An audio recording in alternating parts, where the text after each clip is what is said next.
see if you found any the request for bond, they're to pay the, Then what's the one that I did put in? Is that not the right one? no, you got them all there, except for that one. You mean as in the packet or on? It did not get in the packet, Well, and that's when it was adjusted. okay, that was the last thing that got added, and I thought Jeremy put it in, I was gone already when you got Okay, it yeah, to I me. know. So I That's asked why I say Jeremy. Jeremy, Jeremy never showed up in the packet. So I'm hoping I got it to everybody through. I noticed that you did today, because I was Oh, gonna I did send it it out. a week ago, so. But I mean, I noticed that you hadn't gotten it to everybody, so I can have them fix it in the packet that's on the site, but that's too late for today.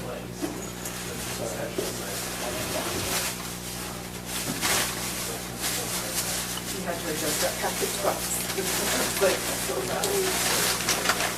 The last one is the one that Jeremy sent, right? I don't know what Jared sent, but if anybody would like. The link that Jeremy sent was the final packet, right? I don't know if you're Because I was already gone. eating that kind of stuff or not. You shouldn't. Hang So on. we're like, I saw this in the other, let me get this off. Okay. Thanks. Little white speck. There was stuff blowing when I got out of the car. Mine's-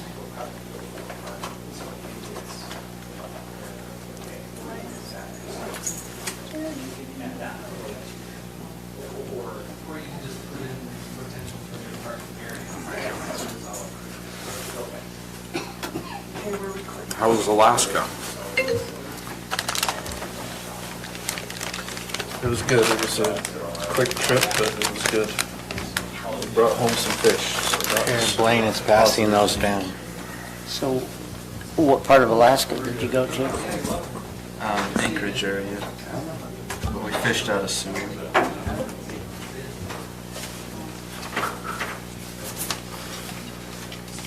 Sister-in-law lives in Palmer.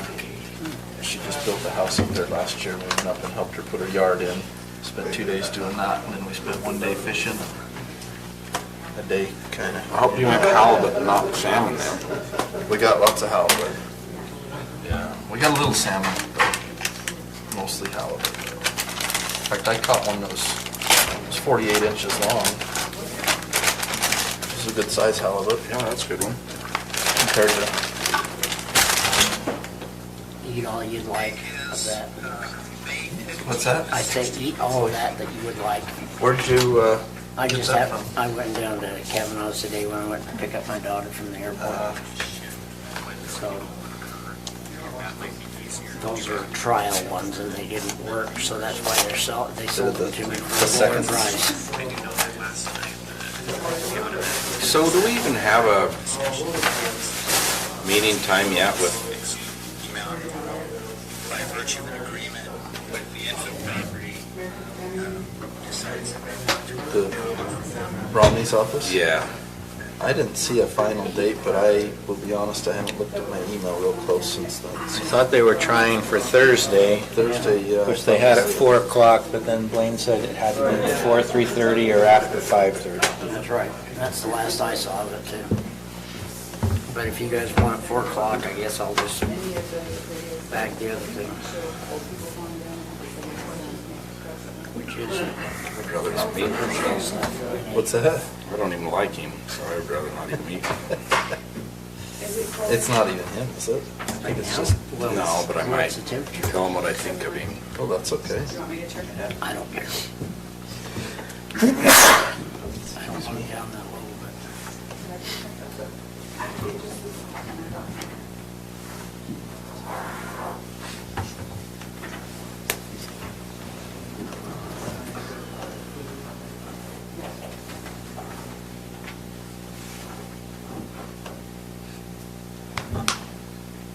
is the most,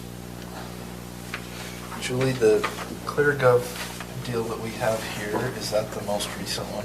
Most recent one I have unless Matt got a new one. Well, you got a new one at like 3 o'clock today, it looks Oh, I like. did not get Is that. that different?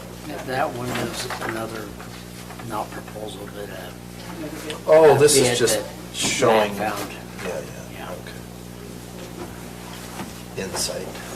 So it's through Insight, who we thought might be under a state procurement contract. Yeah. Um,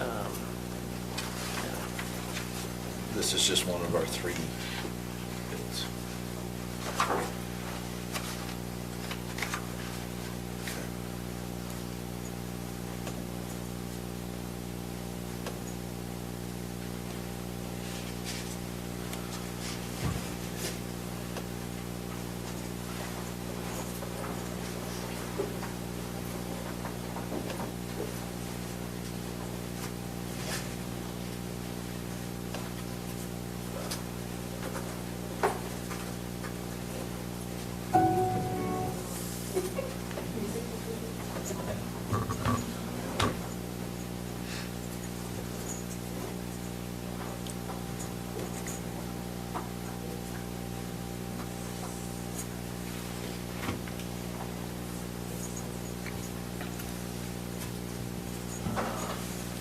Wonder if Austin can be,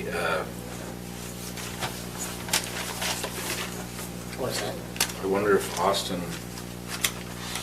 will have a good attitude today. A lot better than last week. It's looking really good. It's a miracle is what it is. It is. Been very blessed. You know we're live and recording, correct? Yes, ma'am. Okay. I guess we can get started here on our work session. I hadn't heard from Jared. Hopefully he's on his way.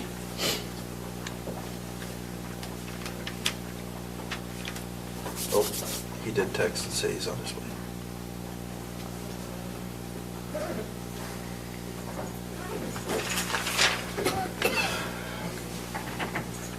Do we have that preliminary plan that we could put up on the board here? Let's see if we can.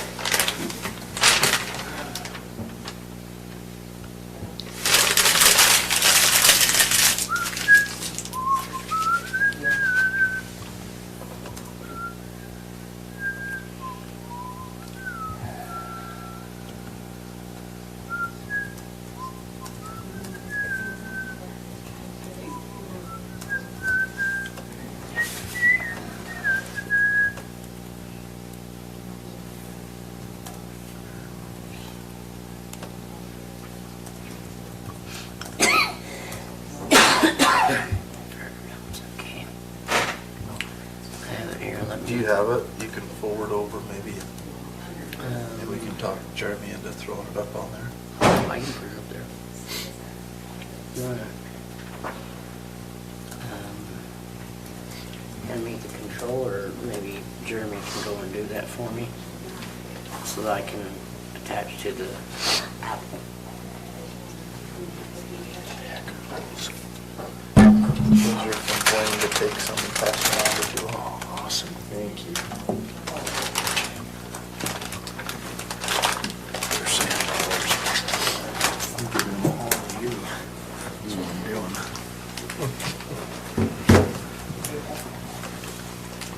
Sorry about that. I like the carrots. You're fine. Let me first find it. At the end of the row. Yeah, so everything can stop at you and you take it home. Got it. Are we watching a movie? It's gonna be fun. As you can see, it's a really great neighborhood. Oh, yeah, it's a great Our house has great phones.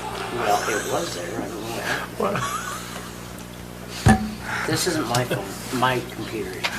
That's his. Yeah, we don't want to know what you're watching. What are you watching, Blade? You wanna see it? House Hunters? Dude. Go.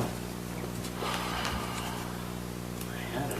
Would it be easier for us to just forward it over to the, Well, I just need to to that computer? find it first again. I had it.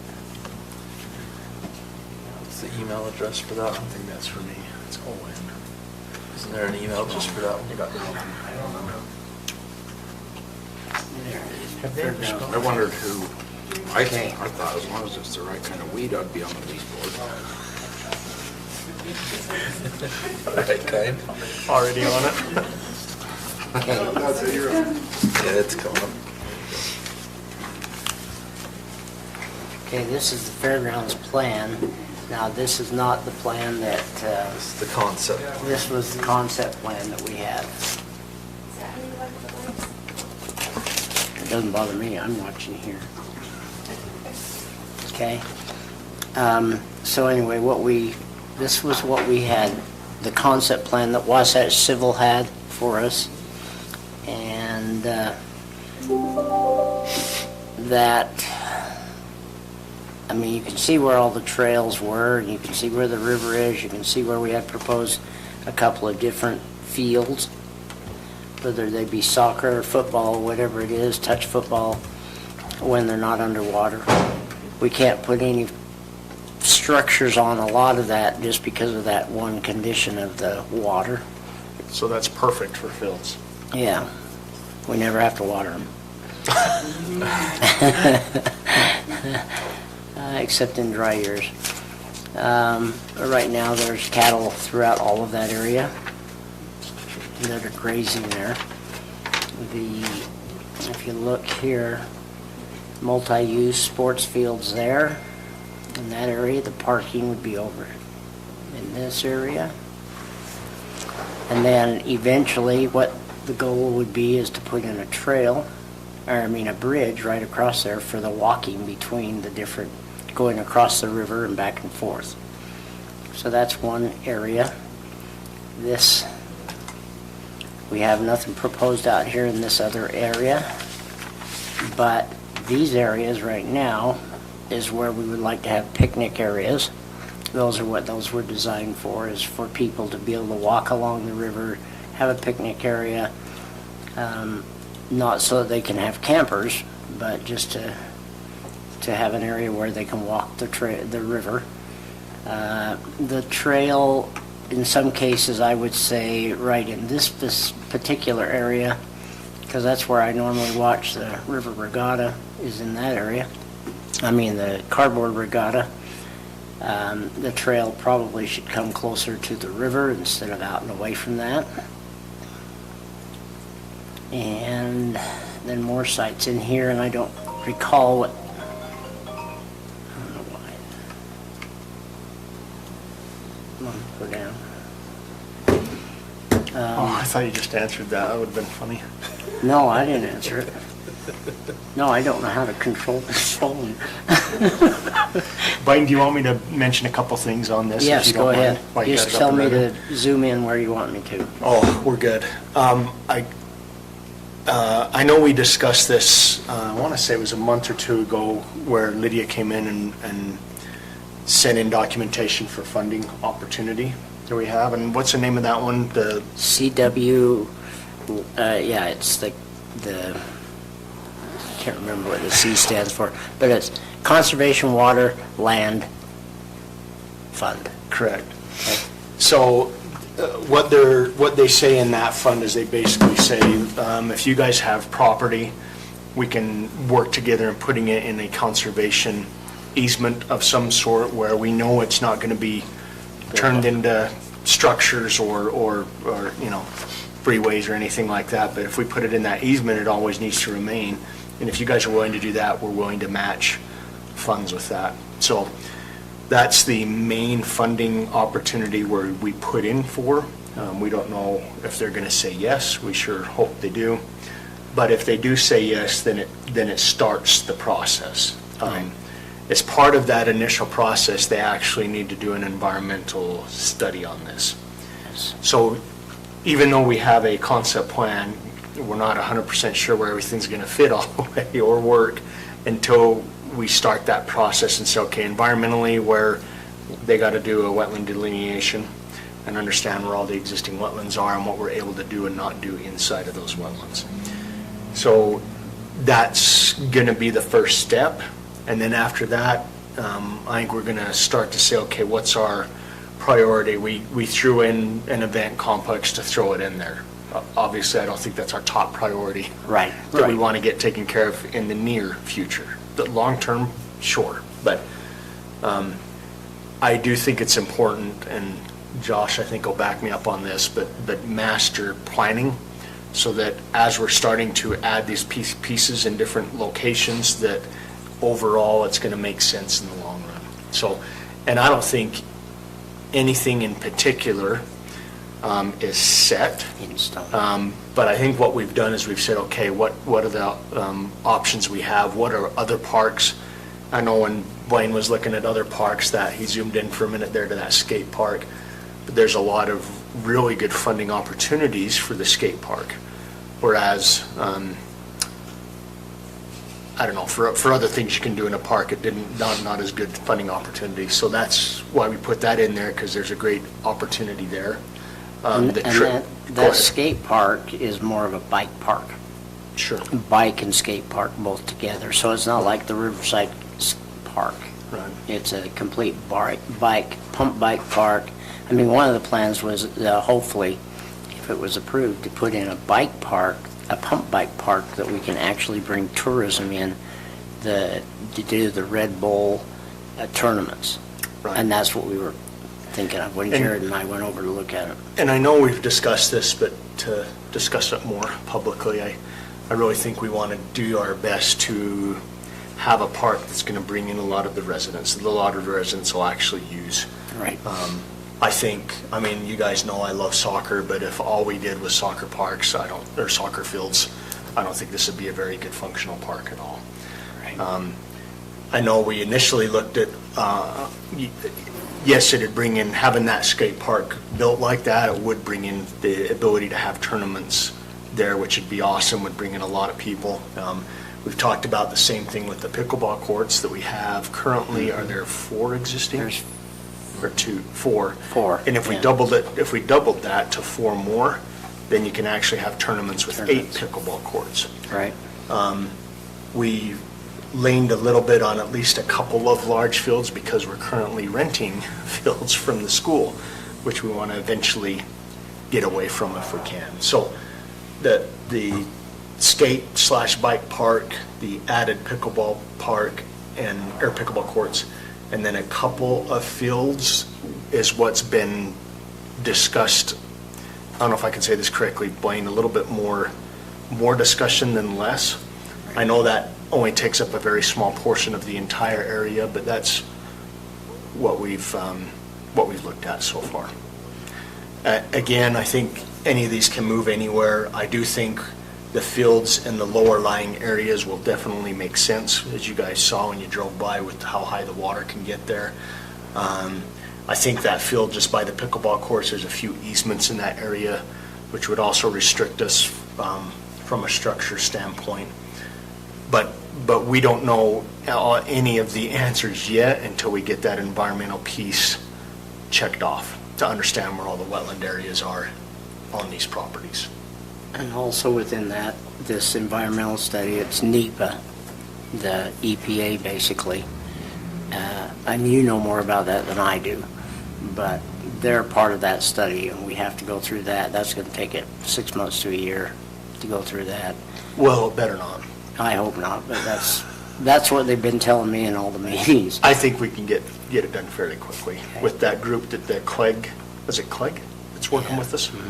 I think he's got a group that can get it done fairly quickly. But Now, I know Matt wanted to put in that mini bike or the mini motocross or whatever it was, and that's something we have not, we don't have it in here yet, but that doesn't mean this is not set in stone. This is just a Well, concept. it'd be nice to, I mean, To have a I permanent guess what one. I don't, it could be in the event complex, if the event complex can be used for multiple things, I just don't want it. Like right now, the rodeo arena is the rodeo arena, and they Right.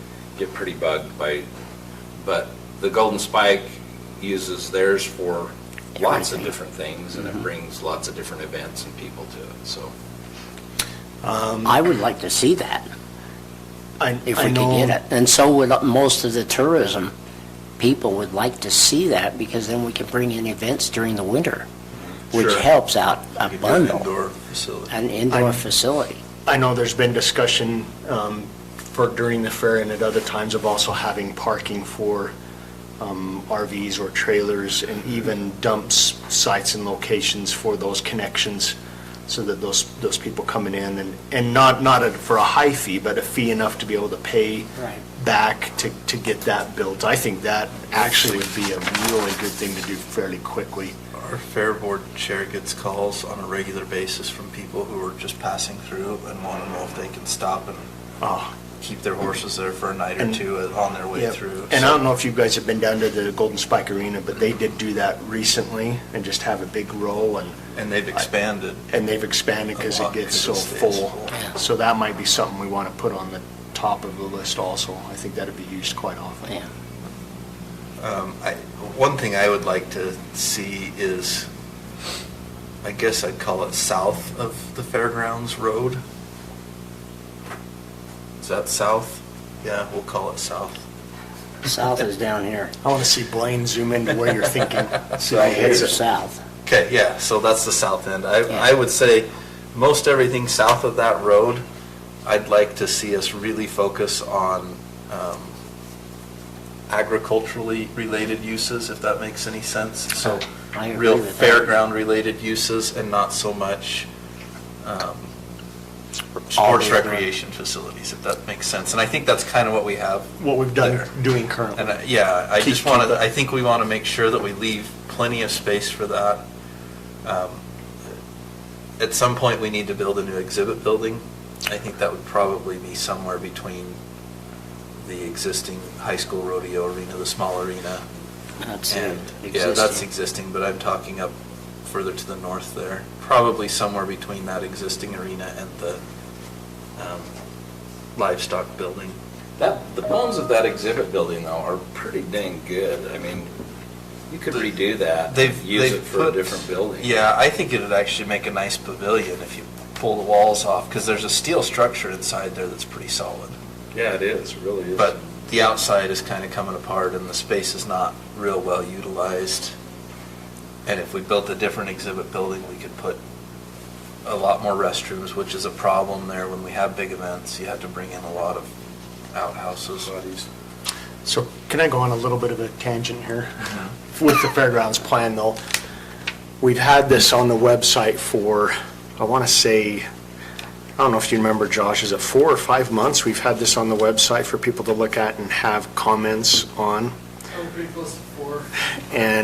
And we've discussed it with our groups. I have not seen a whole lot of comments at all about specifics.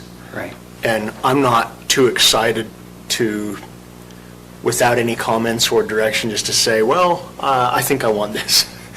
And I guess one thought I have would be to maybe have a group or a firm that analyzes parks and is well-versed in parks that can say, hey, look, guys, we for a few $1,000s, here's a study we've done, here's what can do this, here's what can do that, here's what brings in this and that, here's what's worked over here and over there, and give us a little bit of better direction. Not that we can't make our own decisions, but I don't know, it's just a thought. I've never master planned a park before, so I'm not sure I want to. I think one of the things we need to consider, I mean, I know that the fairgrounds people, from what I've been hearing, is that they want to extend this area right here, if I can get it to move, Which area? right here. That's the area, Oh, the livestock barn? livestock barn, Yeah, to the, to the North. northwest. And they want to extend that, which I think is a good idea. I don't know, because and it's that just... structure was built with the intention of being able to extend in that Right. direction. So, I mean, we have the auto show that comes in right here in the grass area between the existing rodeo and the EX, that one I just showed you. That one's coming up in 2 weeks, so, and then there's, I know, what were some of the other things people wanted? Their one big comment was, we don't need any more soccer fields. Well, they don't realize what That we this don't is. have It's a any? multiple soccer fields. It's a multiple fields of all different kinds of sports. It's not just that, and we want to be able to use our own fields instead of paying to use the ones at the school. Right. I think it'd be interesting to see Oh, that about was the maybe other some type of an amphitheater there. Where Yes. you could hold, Yeah. you know, concert-type events. The one challenge we have is the whole facility is along the railroad tracks. So if you're holding something like that, you're going to deal with the noise of the train, but still, it may be something to look into. Concert last year was good. Where was it at? It was right there, Was it? And we've had right there in the fairgrounds. We've had a few. Right there where that says that there's a rodeo thing. Right in between the rodeo and the, Right on the other side of the sidewalk between that existing Yeah. rodeo and the EX building. and the livestock building there. Yeah, I guess when I'm initially looking at this, I don't know if I'm too interested, except with direction from the Fair Board, of even looking at anything on, what would you call it, Mike, the south side of the road? The south side of the road. Yeah, that's almost, it's been functional for years, and there might be some upgrades they're looking at and planning on doing, but Yeah, well, I and really think don't it's know if I want important to. for us to have an overall general plan for it, just so that we kind of, when those opportunities come up Right. for grants and other things, we can say, hey, we've already planned to do this. Right. Let's go ahead with Because the that. Bowery turned out awesome. It did. It did. Yeah. Speaking of that, we need to talk about finishing that. It's just soffit Floor. that needs to be done, is all. One other thing that we need to consider is a whitewater park. Yes. Whitewater Park and canoeing park. I mean, an ideal area, and that's all based upon the water users, if we can get them to agree to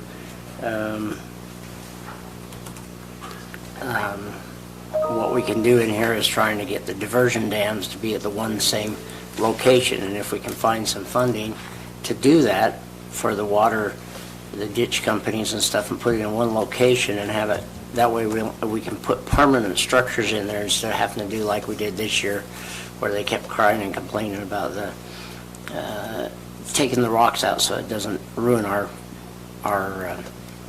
inlets to their ditches. We had that quite a bit. So those are things that we've been working on to try to mitigate that. And that would be, there's one of them right here in this area is one of the diversion dams. Blaine, can I interrupt real quick? Mm-hmm. I just lost my internet service. For some reason, I can't get this thing to shut up. But anyways, we're working with, is it Clint Brunson? Is that his name? And Which Quinn? one? Oh, Quinn. There's Quinn with River Restoration, and I think it's Brunson, and I And, think it's yeah. Clint. But they have gotten with Austin, and we've worked with a couple of the water users for those dams, and they have agreed to look into what we can do. So they've applied currently for funding on what we can do for the two major diversion dams, which would be Mill Race, which is the one in back of the school, and then the fairgrounds. I think also Como Dam was also That's interested. the secondary. And then Reese's the up south. above the, South up above Morgan. they were all interested, so Okay, all right, good. that's where we're at on that. And Good. they applied for those, I want to say a week ago, for those Good. funds. Good. Because that'll help out. And then if we get that trail, which the city, as you know, did not get the trail under the bridge or by the bridge up all the way to the edge of the, our property. They did not get that yet, but that is an eventual trail that would be good, but we're going to have to put in chain link fence or something to keep them out of the fairgrounds. So those are some other things that we'd have to do, but those are opportunities next year in our grant funding that we look for, that we could possibly get some additional funds from outdoor rec, that we can try to do. So if I go back to, sorry, go ahead. No, you're good. I was just going to say, if I'm still struggling a little bit with zooming in too far, and if that's the direction we want to go versus saying, okay, are we managing this correctly? Are we getting it out to the public correctly? Is the public able to have input correctly? are we going in the right direction with what we feel like we need to be doing? And I mean, if the census is yes, then let's keep moving forward. But it feels like this has kind of been kind of stuck on high center for about a year and a half. So we've had 2 comments? Is that what I'm seeing? No, there's about 7 of them, because some of these are duplicates. I just went and looked at all of them. A lot of positive comments. There are some comments about the parking situation, and I agree. I think we're just not showing near enough parking, particularly on the south side of that road. I would actually swap where it says event complex. I would swap it, and where it says horse trailer parking, put the parking closer to the arenas, between the arenas and the event complex. So you're saying not use that road, the south road, and move the event center closer to? No, No, you'd or leave the that other- road there. We'd have to leave the road there. I'm just saying where it says event complex, move that to the right and move the horse trailer parking to the left. Oh, okay. Okay. Because one issue we have, I I've can run agree. into it multiple times, we have problems with parking and getting horses from the existing arenas over to the horse trading. Right. So you're saying move the event complex more to the east? Yeah. Into this area And right move the here? parking down there. And we need to just show more parking, because during times when we have big events in the current fairgrounds complex, the parking that we're showing here is way too far away from that facility. We just need to, I agree. and there's space there to do it, it just needs Yeah. to be shown on the plan. Right. And that's been shown in some of our comments here from people, like, the Yeah. parking's not gonna work. Well, and I They're think right. the paid parking with the trailers and that, they almost need to line up right along that road. right? I would probably put them right back where that skate park is, actually. Oh, that far away, huh? Or maybe we could put them down along where the River Lodge is there, that property. You know, on the Which one? south. This one? Yeah, right along that line where you come off the road. That building there is the old River Lodge. Oh, yeah, that one, okay. So, I mean, I think those are things, the other thing I would really love to see is I think we really need to have some vendor pads, probably closer to the river, set up. What are vendor pads? I'm talking a cement pad, maybe it has power for a vendor to come in and lease a space for us. Vendor pad. Food I thought you truck. said bender pad. Sorry, I have no vendor. clue what that is. Yeah, Vendor. okay, got it. I mean, what we're doing with barefoot tubing, that's great. I'd like to see that more defined and more spaces like that can kind of feed off of each other. And maybe they're a season-long rental that they do, or lease that they do from us. Maybe it's a week at a time, maybe it's a day at a time for some, you know. Food trucks want to come and set up. He's gonna be back in business way ahead of what he thought too. Yeah, the river's dropped considerably. Who owns that property in that bend? The River Lodge, This one? that one. Yeah. That's the one we talked about a I while don't ago. recall their name. They did call us 2 years ago.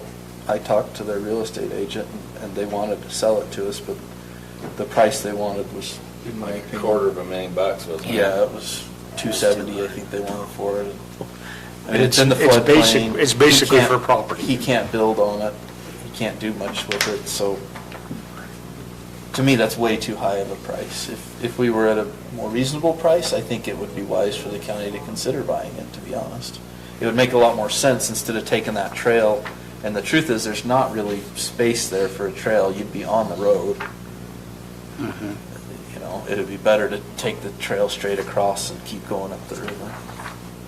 And that could be an ideal spot to put some trailer pads for. Some horse trailer, or horse either, trailer or- Yeah, that's one of the comments here that I'm reading, says horse trailer parking needs to be closer to the arenas. yeah. It does. It yeah. does. And it'd be actually good to put horse trailer really close and then other parking a little further away, because there's situations, especially after events, where you've got contestants that are trying to leave with their horses and people trying to get out with their cars, and you end up with Yeah. unhappy folks because cars drive too fast next to their horses, and the horses get jumpy. Well, it's a dangerous situation. It's a dangerous situation. Somebody's going to get hurt, and yeah, it'd be better if we can kind of refine that a little bit. But these are minor tweaks of just moving things around, I think, on the map, adding a few little things. And maybe one thing that might be wise for us to do is, what if we can kind of agree that for the most part, everything south of that road, we want to kind of make fairgrounds related, if that makes sense, agricultural related, 100% makes everything sense. north more sports related. Maybe we invite in our fairgrounds board to sit down and really focus on that southern area and kind of dive into that, and we bring in our rec board to really focus on the upper area, And I wouldn't and then even, bring the two together. yeah, I would be just fine having the fair board kind of telling us, here's the direction we want to go. Yeah. Because I don't know if I'd have great input, because I'm not a fair guy, so just. One thing along with that, we would also like to maybe invite a member of the fair board to be on the tourism board. Yeah, that'd be We great. need somebody from that area. That'd be great. So if you know of somebody, keep that in mind when you ask them, or when you Put see that on them the next. list.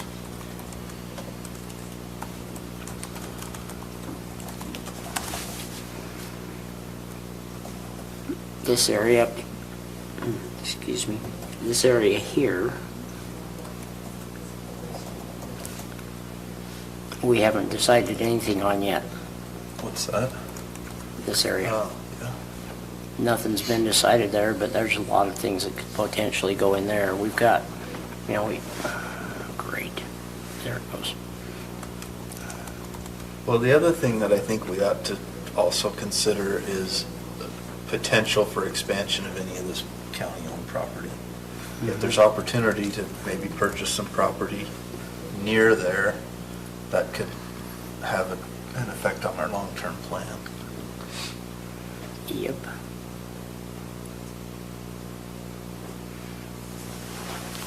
And So yet- some of these flood monies that are coming, or that are available to apply for, it looks to me like it's kind of the money's off the table for,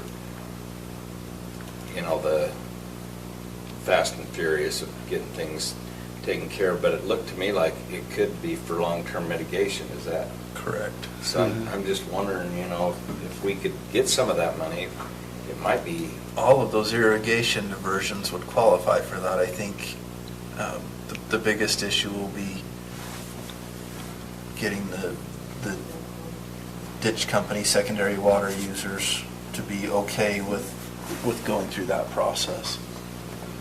I mean, those who have and have done it right and done the engineering and everything, I think are very happy with it.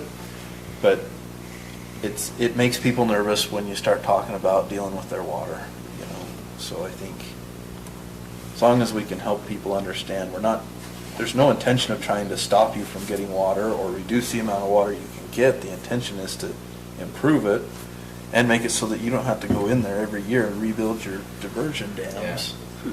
And still allow passage of the river and fish and. I was talking to a gentleman in Logan, they put in a ton of pipe in their ditch that, it helps with seepage, it helps with lots of stuff. And they got a lot of money from the state to do that. Why have our ditch companies not taken advantage of that? They basically. We have some that have. We have had some, but the majority are just plain hands off. Just leave us alone. But yet they want our help every year with the rocks. Yeah, this is the way it's been done forever. And Don't so, touch it. until you get those boards to change, and that's what I've been working on, not necessarily changing them, but to help them to see what we're trying to do with those areas, to help them. You're not the only one working on it. Yeah, I know, but I've been working with my, But what I If you- would add to that, Blaine, is that no structures that I'm aware of in the city flooded. right, If you remember in '83, the water where the yeah. Trojan Center is currently, there was completely water under. all over there. And we took out both those dams and no structures flooded in the city. That's right. So I think also we need to add that we will work on maintaining and keeping, you're gonna keep, you'll still get your water how you've always got your water. right. Just maybe it's you always get the same amount of flow, but it might be a little bit of a different method. Right. Maybe it's a lift station, maybe it's whatever it may be, but yeah, if you wanna, we don't wanna we put in more, continue to put dams in and structures get flooded. Yeah. So, Yeah, it would be nice to have that structure where we've got all of the diversion dams together. If we can do it, if we can get the grant funding to do it, that would be the biggest thing, is if we could get it, would be a benefit to those water users that they've never seen. They just don't see it yet. Well, when I offered to put in piping to ditch my area, they were all for it. Yeah. So I don't know why, I mean, Different today I ones. see that the ditch was overflowing because of debris, and it keeps all that debris out of it and everything, you know, so. Have to go through Yeah. and re-dredge it and burn it every time. Yeah, Oh, there's a lot of there's a lot advantages. of advantages. It's just a matter of them trying to decide what they are willing to do and what I mean, there's some of them just say, well, I can tell you in private what they told me. One guy in particular told me, but I won't repeat it here. But anyway, it's just a matter that we've got to try to get them to understand what we're trying to do for them. And I think Jared's a great person to be a contact on that, so that way he can, the engineering aspect of it is helping the county out. So it's a good thing. So we just got to work on more funding. That's all it is. Work on more funding and see what we can do. So we can apply as a county, we don't have to wait for the ditch company. That's right. We can apply as a county. I don't think, has a ditch company ever applied for funding? That's what this gentleman is on, he's on the ditch.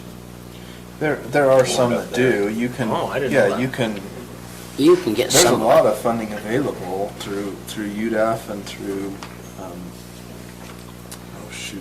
through USDA. Yeah, NRCS. And NRCS, they do, a lot of it's, 50% match, some of it's better than that, some of it's like 70-30. Mhm. And they'll do in-kind work, so there's a lot of companies that'll go in and say, okay, we'll dig all the lines and put in all the pipe and everything, and Yeah, NRCS is 75-25. yeah, they'll match the funding. But it's still a pretty big commitment for any project like that. I mean, you're still talking a lot of money. Mhm. So whatever the fisheries are putting in, that Quinn that I talked about, and then we also have they came and talked to us, but the agriculture director of ag. Yeah, Director of Ag. They came, they've got 200 million where they only have 70 million every year, now they have 200 million, and this would fall right in line. Right in So line. And we'd only we take a definitely small have portion. funding avenues, but I think it's a matter of working with the ditch companies to say, hey, we're gonna help significantly to make this work for you. Yeah. And this year's a good prime example of things not working the way that, where they want to have those things redone again. I mean, it's just a prime example all the time of what's going on. Well, I think you're right. Had we not pulled those diversions out Yeah, before the water flowing, there would have been a lot of flooding through town. yeah. And then there's those competing interests. We're worried about flooding. At the same time, there's people calling saying, I want to be able to water my field. So, yeah. Overall, I think we've got a very good plan started and moving forward. So next steps, Next steps, we're gonna find out if we qualify. And if we qualify for that funding we put in for, and this, I think this goes for anything we want to do in that area, we'd have to do a environmental assessment and study on it, which would include the wetland delineation and that. So, once we find out, I can't remember when she said we would find out when we would hear back from them. I want to say it was in the next month or two. Blaine, does that sound right from I those think guys? that's what it was, yeah. I think it's pretty soon, so. those would be our next steps.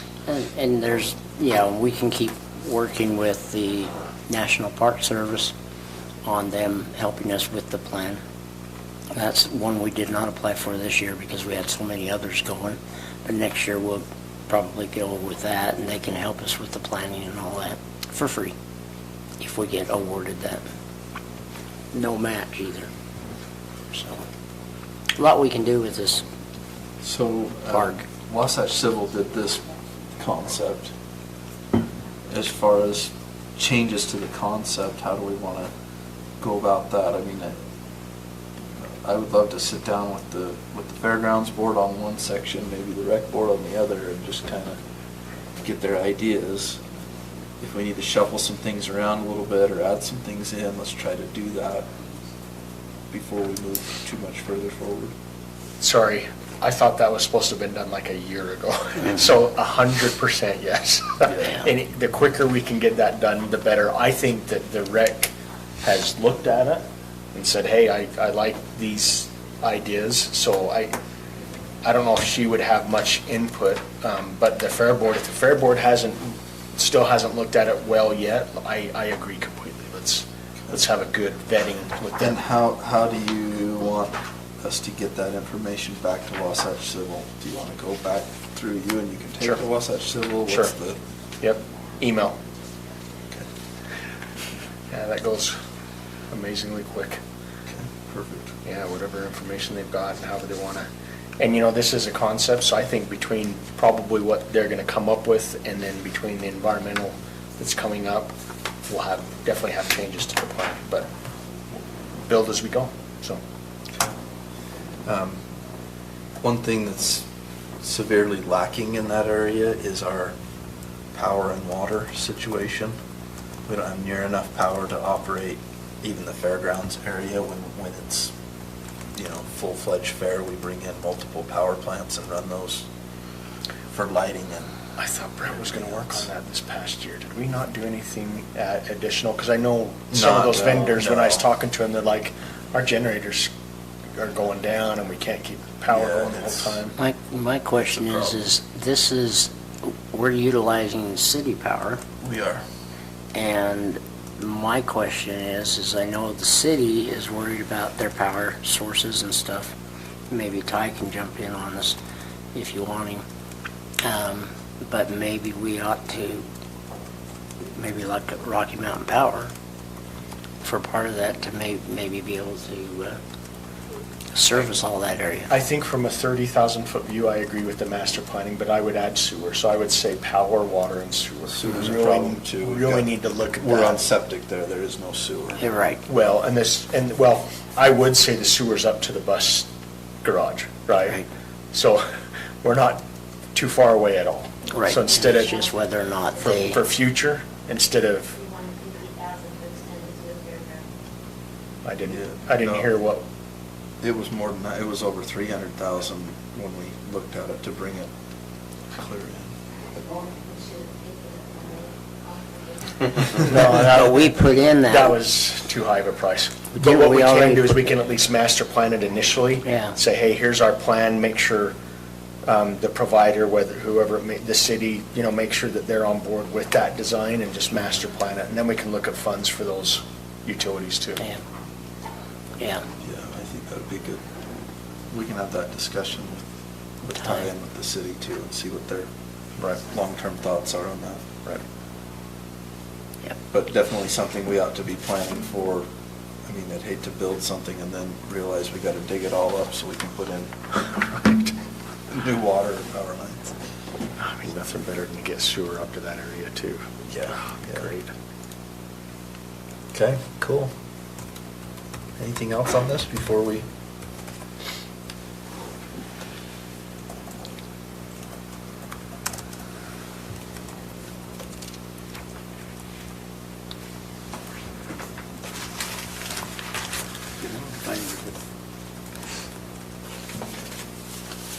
So we have time for a little break? before we Yeah, let's start? take a 6-minute break before we jump into the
One more minute, and then we'll get started.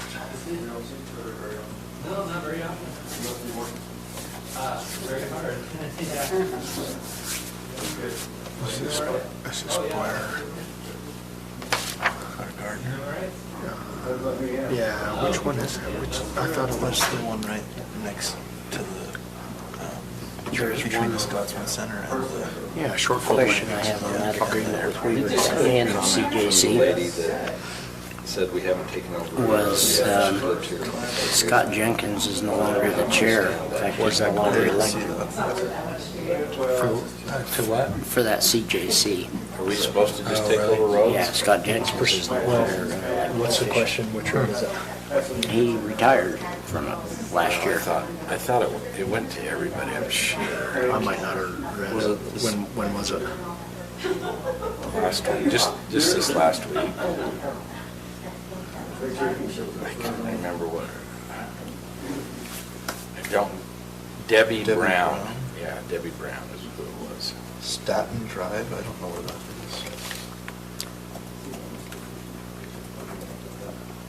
Yeah, I didn't open that. That was 2 days ago. I opened it, but I couldn't see. My road has never been taken. I don't know where we Well, have that address. That's a driveway, it can be, but, Oh, it is? oh, I don't know if it is. Staten Drive, did you find it? Nope. Not Googling it. I mean, yeah, if it's gonna be, Somebody's driveway. that's all I gotta do, like mine take over. I'm in to the internet. Finish asphalt in mine. Nothing Give it in, to me tomorrow. And I'll be. Can you find I it? can get online and listen to the whole program. The CEO meeting. I don't even know when that's all driving. May not really function very well driving, but I can always answer questions. So if you can be there for any part, that'd be great. By 9:30, it starts at 9:30, so I've got it until then. oh, your other meeting starts at 9:30, because it starts at 8, right? Yeah, it starts at 8, so I Okay. can be there. Can't be there, I'll just be online. Okay. Okay. Because I'm gonna have to leave. It's down in Utah County.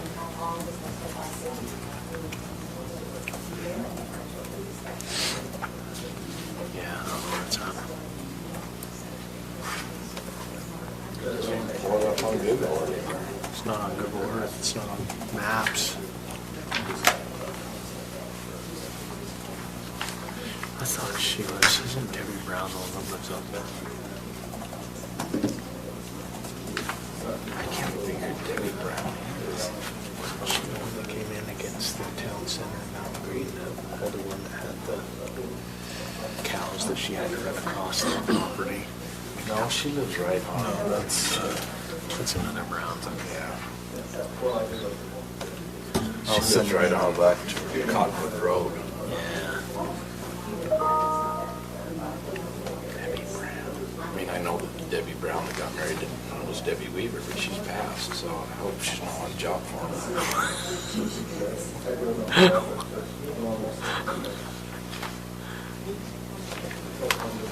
Okay, should we get started? Oh, Bonnie. Bonnie is the one you're Way off. Debbie. Well, they both are Browns.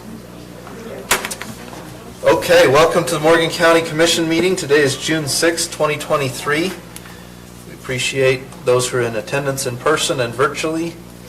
All members of the commission are present. We will begin with an invocation or a moment of reflection and pledge of allegiance. And I've asked Commissioner Wilson to take care of that.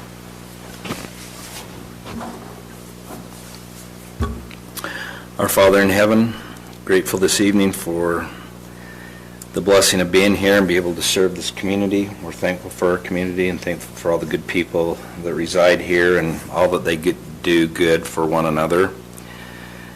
We're extremely grateful for the way that our moisture has come down into our reservoirs and how that's been mitigated from the flooding, and we recognize thy hand in that. We're thankful, Heavenly Father, for the blessing of living in a free country and we pray that we can continue to make decisions that will allow us to do so.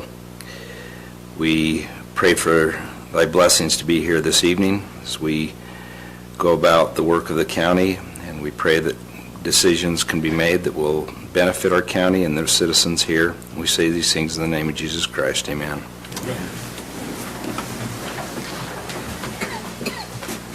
I pledge allegiance to the flag of the United States of America and to the republic for which it stands, one nation, under God, indivisible, with liberty and justice for all.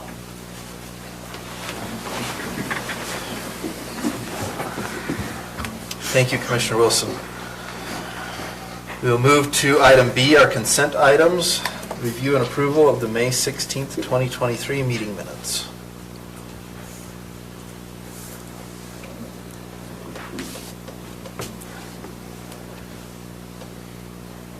I'll make a motion that we approve the May 16th, 2023 meeting minutes. Second. I have a motion and a second. All those in favor? Aye. Aye. Any opposed? Motion passes. Declarations of conflict of interest with any commissioners and any items on tonight's agenda. Okay. Seeing none, we will move to item D, our public comment period. Opportunity for the public to address the commission. We do have one public hearing that will occur towards the end of the meeting. That is item G. So that can be addressed at that point. Any other item can be addressed now.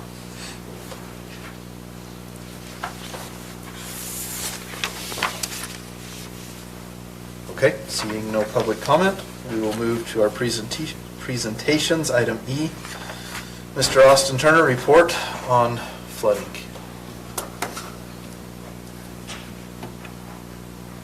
How are we doing?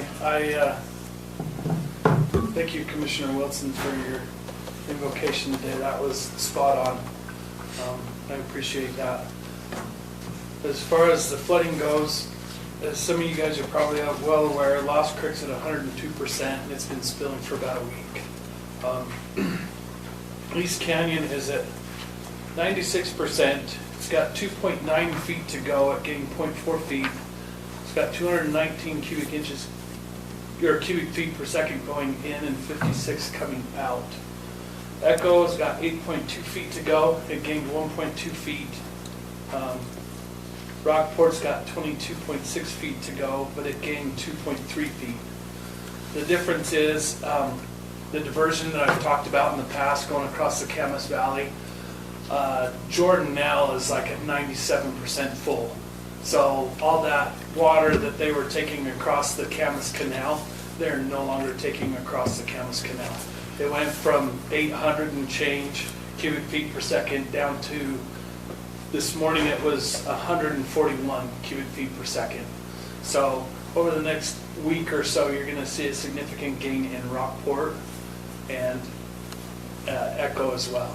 The nice thing about that is, thanks to our cooler temperatures we've enjoyed for the last month and a little bit, the water's come out, the snow's melted gradually, and the high water in a lot of our local streams like Hardscrabble, Deep Creek, all of those has started to come down. So when reservoirs spill at this point, all the waterways can handle it way easily.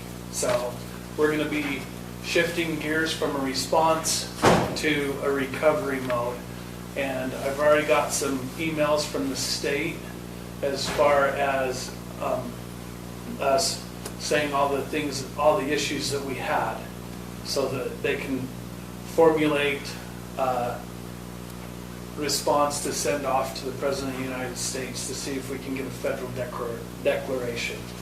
At the same time, I sent a notice of interest into the State Division of Emergency Management for more mitigation money, so that we can maybe take some of these culverts that weren't big enough and we can work on making them big enough. We can use grant money to deal with that.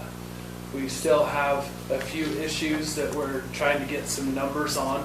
One of them is up at Lost Creek.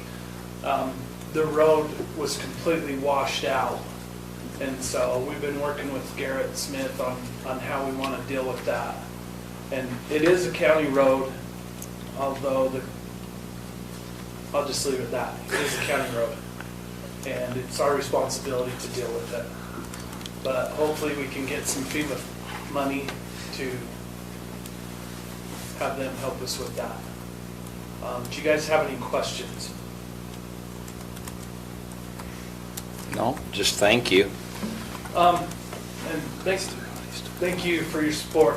One thing I'd like to do is I'd like to publicly acknowledge all the help that I've had. There's been a lot of people respond out and a lot of people willing to help in a lot of different areas in this community. And I will see if we can't get some kind of a letter that's appropriate that we could send out. And I will get with Commissioner Newton on getting some kind of a letter of appreciation sent out, because there's a lot of organizations, a lot of volunteer hours that have been spent on the county's behalf and on the public's behalf. I really appreciate Weber Basin and the fact that we have been in contact almost daily. And I know there was a point where the Army Corps of Engineers wanted Weber Basin to send even more water down East Canyon Creek. And Riley would call me up and we'd have a discussion, and they wouldn't release the amount that the Army Corps of Engineers wanted. And we were able to keep it within mostly control. There are some times that it did get out of the banks, but nothing real significant. And so I appreciate Weber Basin being willing to work with us. I know the last time it had a significant flooding in Morgan in 2011, there wasn't that working relationship that we have now. And so I really appreciate Weber Basin and the help they've been to us. And with that, if you don't have any other questions. So, Austin, just to make a quick comment, I know there's been still, even with everything subsiding, there's some concern about East Canyon overtopping. And my understanding, at least, and maybe you can back me up on this, is that it will, because they want to fill the reservoir, but that the waters coming in above are under what the stream capacity is below. So even if it does overtop, we'll still be in good shape. And I realize we need to be very careful and cautious on the terminology we use, because I was discussing that with a member of the sheriff's office about Lost Creek spilling. And we had a pretty lively discussion, and he goes, there is like 30 feet till it gets to the top of the roadway going across the dam. And I'm like, yes, but it was going down the spillway. And he goes, oh, well, I don't speak that language. And so overtopping, let's say that we're within 2.9 feet as of this morning of it going over the spillway. And with I want to make sure I'm totally right on this, with the 219 cubic feet per second going into East Canyon, downstream from the reservoir, they figure that the stream level, it can handle 300. And so Commissioner Anderson's right, that if it tops over, it'll take about a week for it to stabilize throughout the entire lake. If it tops over the spillway. If it starts to spill over the spillway, not overtop the entire dam, what'll happen is it'll take about a week for it to stabilize. That's what it took Lost Creek. Okay? It'll start with 1 cubic feet per second, and it'll go up till you have the same amount that's coming in the lake will be going out of the lake. And that would, barring a huge rainstorm and a big melt, it should be right around the 219. And the stream's designed for 300. And then when it gets down to Hardscrabble's probably adding at least that much. It's not much. But it's dropping down. It's dropping down really quick. So. And it's clearing up. I can't believe how clear the water's getting fast. The worst part is Hardscrabble that's coming down and it's still brown, but the stuff coming from the dam is clear. So, and that should slow down. There's still a lot of snow up there, but it's gonna take some time for it to come out, especially with these temperatures. So we might be able to go up and enjoy a snowball fight on the 4th of July. We can by then. But the chance of us having any flooding issues are greatly minimal, or lesser now than they have been. Do you want to see the pigeon? Oh, I know where it's at. You know what's happened with it? Let me show it here if I can. Turn on your thing again.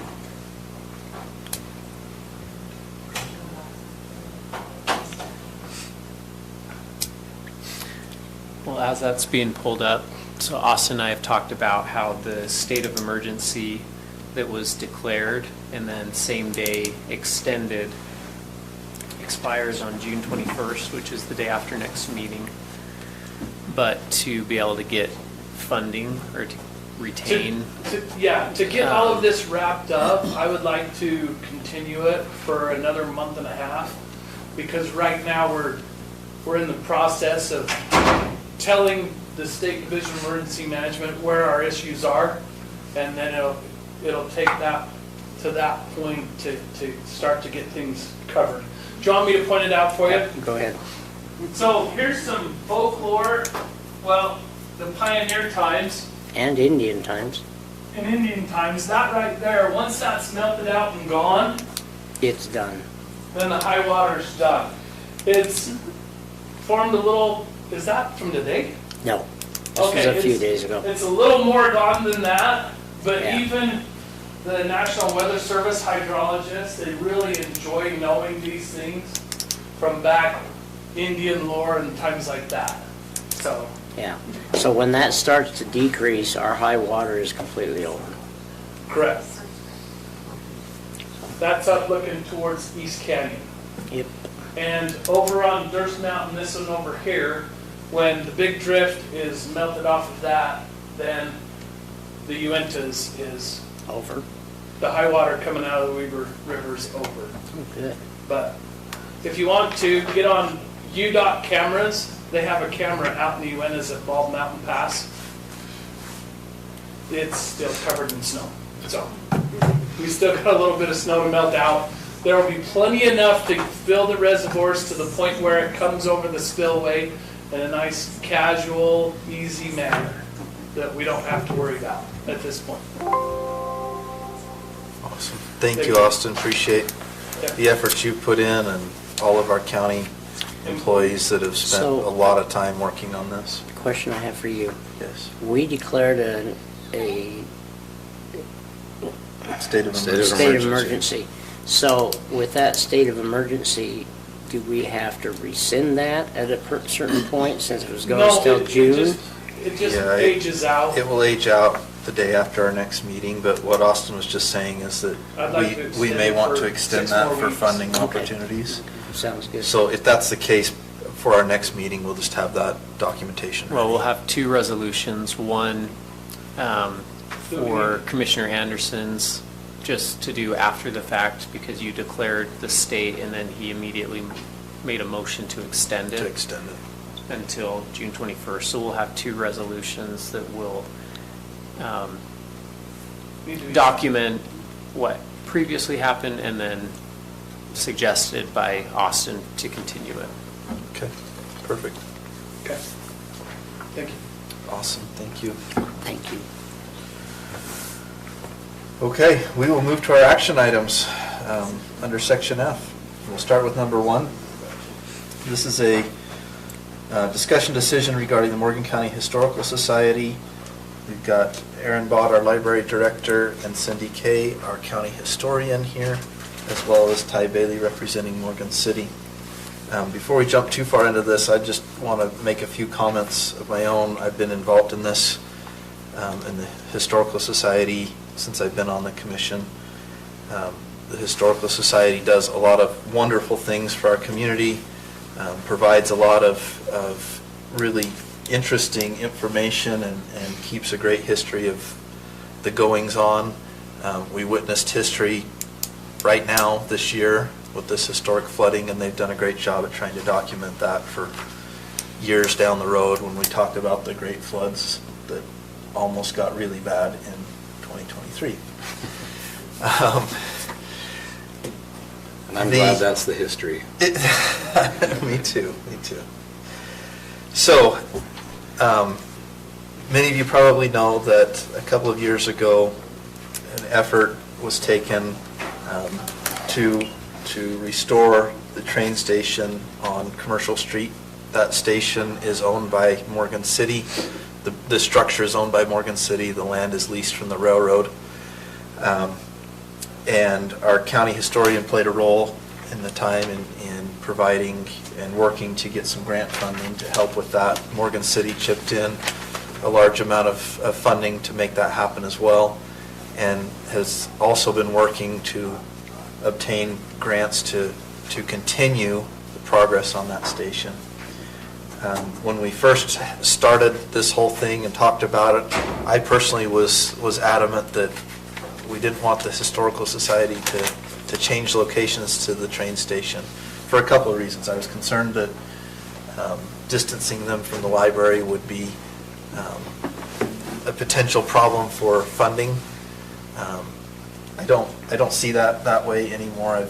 My mind has changed on this as I've looked at it, and we've talked more about it and looked at the opportunities here. So what we're talking about tonight is Morgan City has approached the county and the Historical Society with a proposal that would allow the Historical Society to occupy that building. They have a grant in place that would pay all of the costs for the maintenance, lease, and the initial renovation costs to make it usable for that particular purpose for the next 5 years. Now, following that 5-year period, we would have to determine what would happen, and Morgan County would likely continue to pay a lease to the city for the maintenance and upkeep of that facility. It's a very reasonable lease at $2 a square foot. It's very inexpensive, in my opinion, for office space, or any space for that matter. But just to be clear, that's what we're talking about.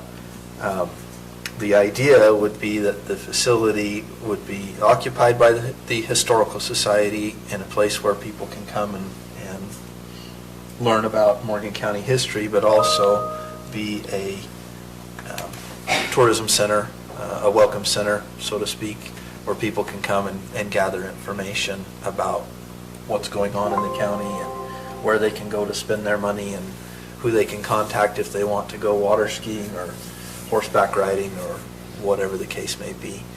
So part of the grant that the city has obtained will also help provide the initial purchase of some merchandise that can be sold in that facility, with the idea being that the proceeds of that will just help perpetuate the center and maybe eventually help cover some of the costs of the facility as well. So maintenance and utilities, et cetera.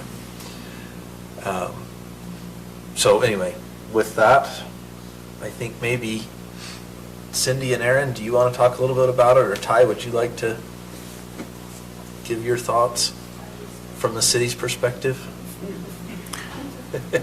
Put you on the spot here. Money's available for the next 5 years. Yeah, no, you covered it well. It's already in place. Thanks, Mike. That was a good overview. I guess I'll just be here for any specific questions. We have put $250,000 into just occupancy, so it's been asbestos, and all the infrastructure's been upgraded to code. The bathrooms have been made ADA compliant. We redid a ADA ramp. So it's ready to occupy. The grant just covers all of the first 5 years of expenses. And then also we will build it to suit. So whoever occupies it, we just felt like this is the best and highest and best use of the facility, versus other community groups. Tables, chairs, any partitions or anything like that, we can build it to suit. So if we know that this is the direction and we want to go, then we'll just continue to work with them on their needs. And it will just have a little visitors or a gift shop. That's the main driver for the grant, is to create a visitor center. They'll staff it out of the hours that they're just there. So it's just limited hours whenever the, 3 hours a day when they're there is really the only requirement as far as operating a visitor center. And then we'll just see how it goes. If it gains traction and the inventory, certain inventory starts to sell through, then we'll know, but it's kind of a, jump in, see how it goes at pretty much no cost to the county. So can I add, Ty, real quick, and correct me if I'm wrong?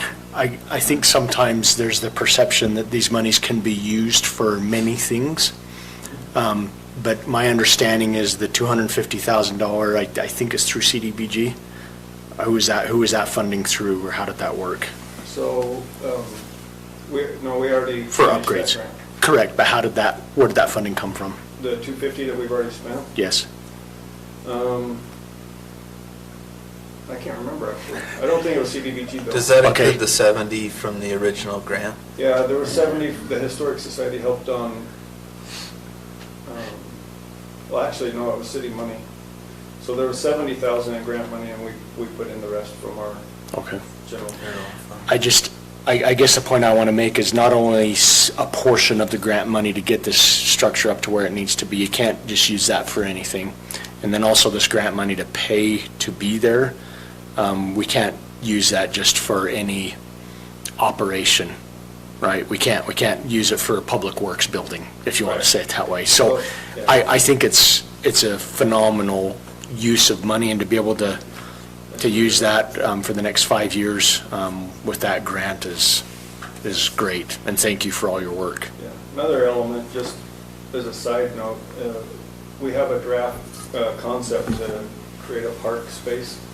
So right now, and thanks to the Historic Society, we also had that caboose donated, and now we have plans on the other side is to create a train viewing park, picnic tables, a place for a food truck, and additional kind of a walking path to tie it all together. So it'll become more of an attraction and more of a stopping off point instead of just a stranded building down there. And so that'll help feed into the visitor center concept when people come and stop by.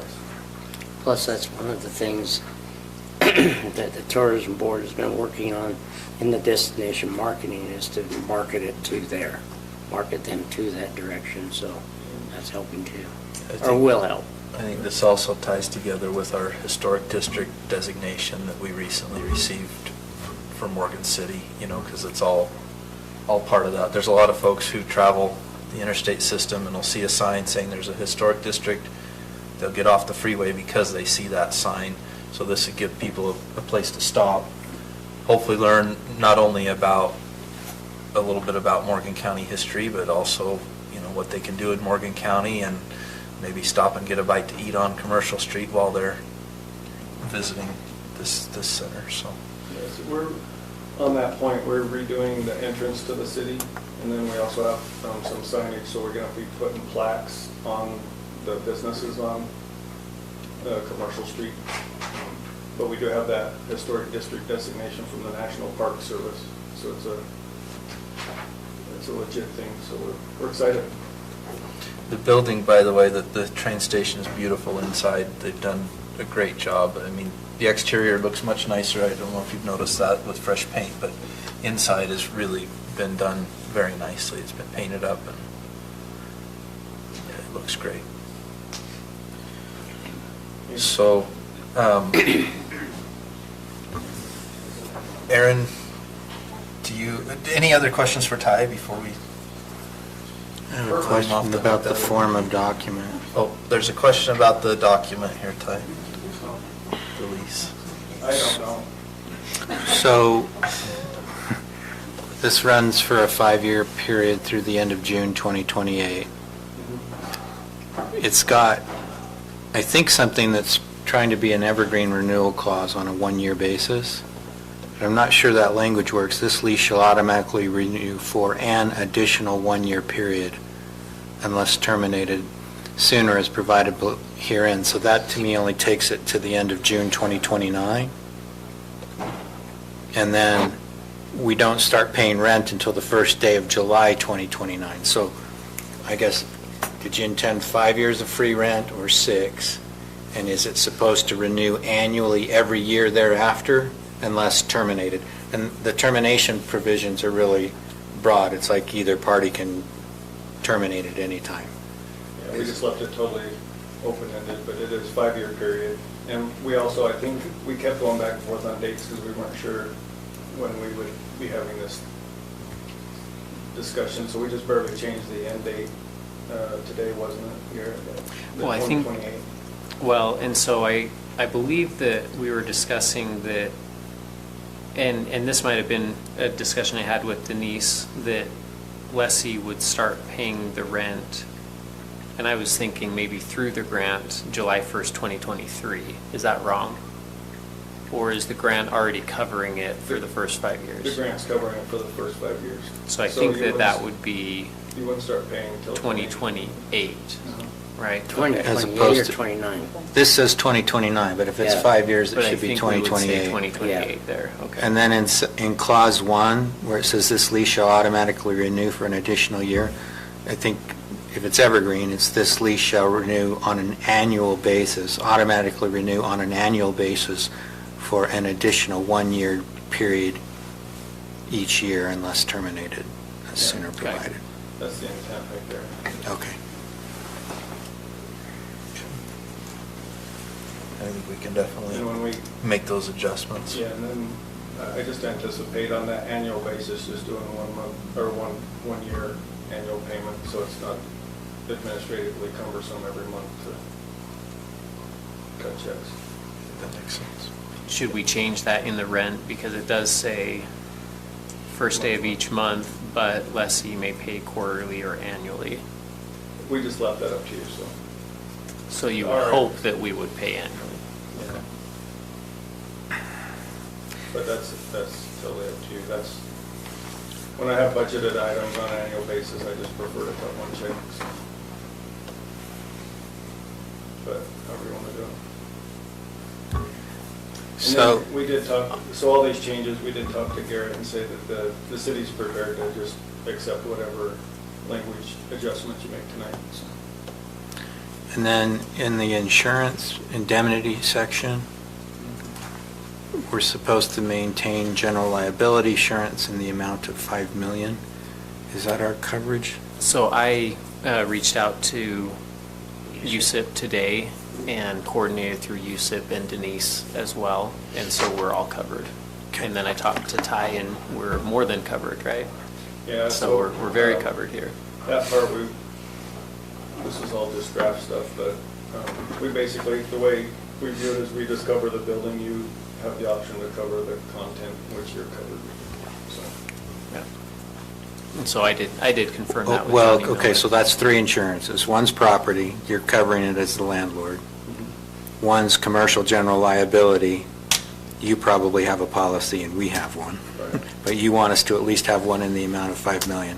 And the other is personal property insurance. I don't know what we do for personal property. That's probably covered under USIP as well. It is, and so I copied Leslie onto it. So any property we move in, Leslie will make a note, provide to Add to USIP, the schedule. so that they are aware. Okay, sounds good. Yeah. And the only other change to the form of the agreement is on page 2, where the end of that first hanging paragraph, including common areas, we just struck that since paragraph 4, common areas, was stricken. And I think that was done by you, Ty, right? Where it's crossed out here, the common area section. Okay, because there wouldn't be any, it's one tenant.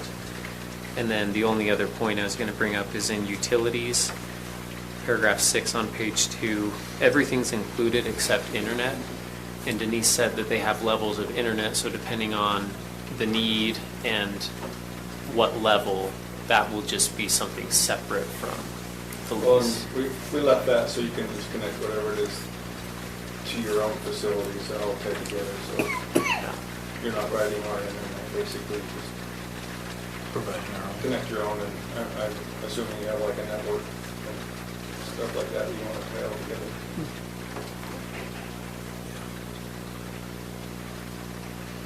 I think Aaron should say something. Any other questions for Mike? You're such a good speaker. Well, thank you. I don't really know that there's anything I can add to that, and Ty's explained it very clearly. I am all for this. I'm excited about it. I think it will do wonderful things for the Historical Society, improving their visibility and their capacity, their ability to serve the community more. I do have concerns about what will happen in 5 years, but we will cross that bridge when we come to it, because I think the benefits in the meantime make it worth the risk.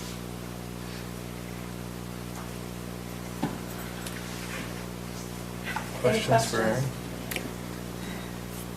So yeah, I do have, so you won't have any history there at the library then? The plan is no, that the entire Historical Society office would move.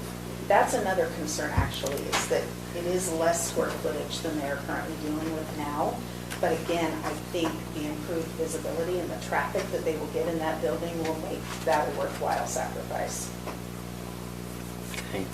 So for you, Mike, so within this, if we're, and this is for all of you there, if we're moving all over there and the history department is over there, it's still under the library, right? And the funding of the library, right? Correct.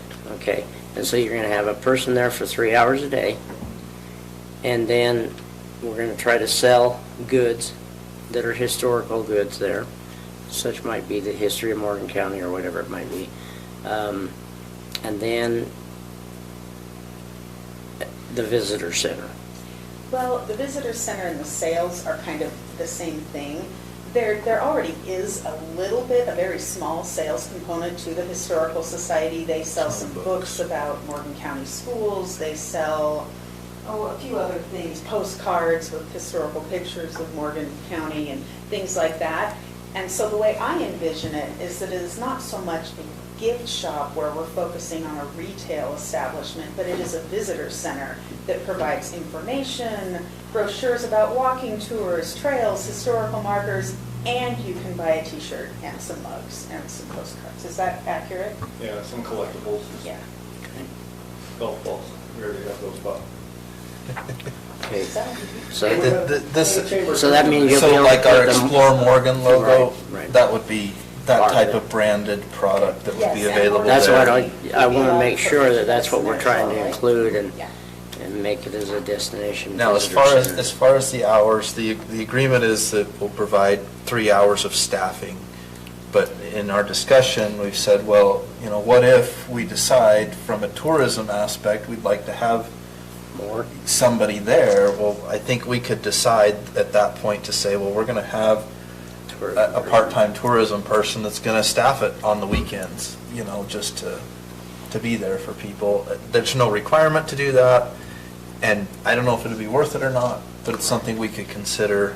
And the funding for that would come from tourism dollars, not from the Historical Society. And the historian currently works 5 hours a day, 5 days a week. And so the plan is that she would be over there Monday through Friday. More than the 3 hours a day, Yeah. but, Okay. But Commissioner Anderson's point, the grant did specify a minimum of 3 hours. Yes. And that was a rural opportunities grant that I spaced on. What do I know? I just worked there.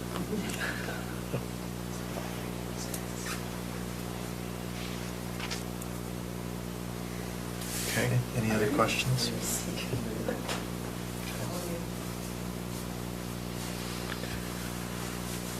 Cindy, did you want to make any comments, or are you good?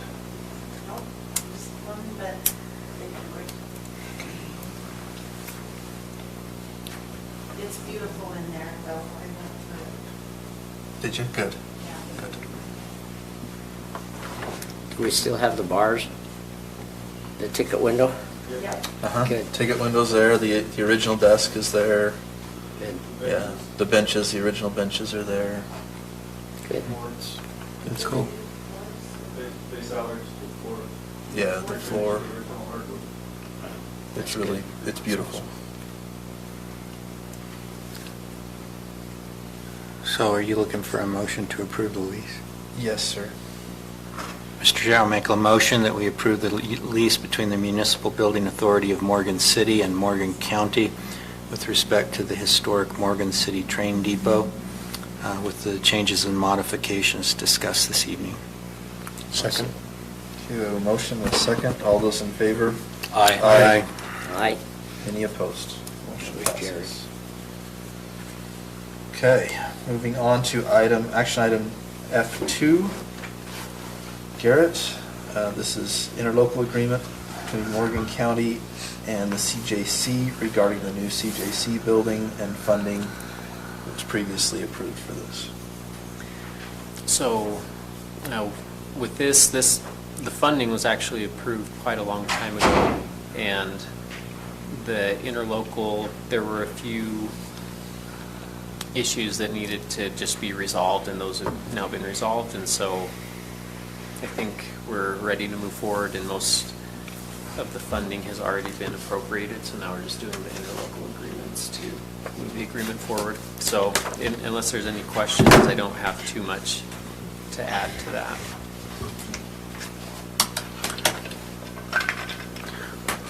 So in section 1, scope, I guess subsection 3, it says our funds will be held and not dispersed until there's 3 conditions precedent, A, B, and C.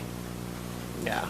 Is there any, I don't anticipate this happening, but is there any provision if those don't get satisfied, what happens with the funds?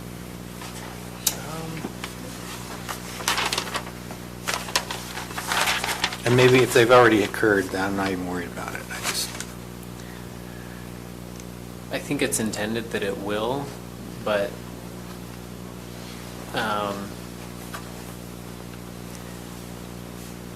I will ask to add a provision that they just be returned. Okay.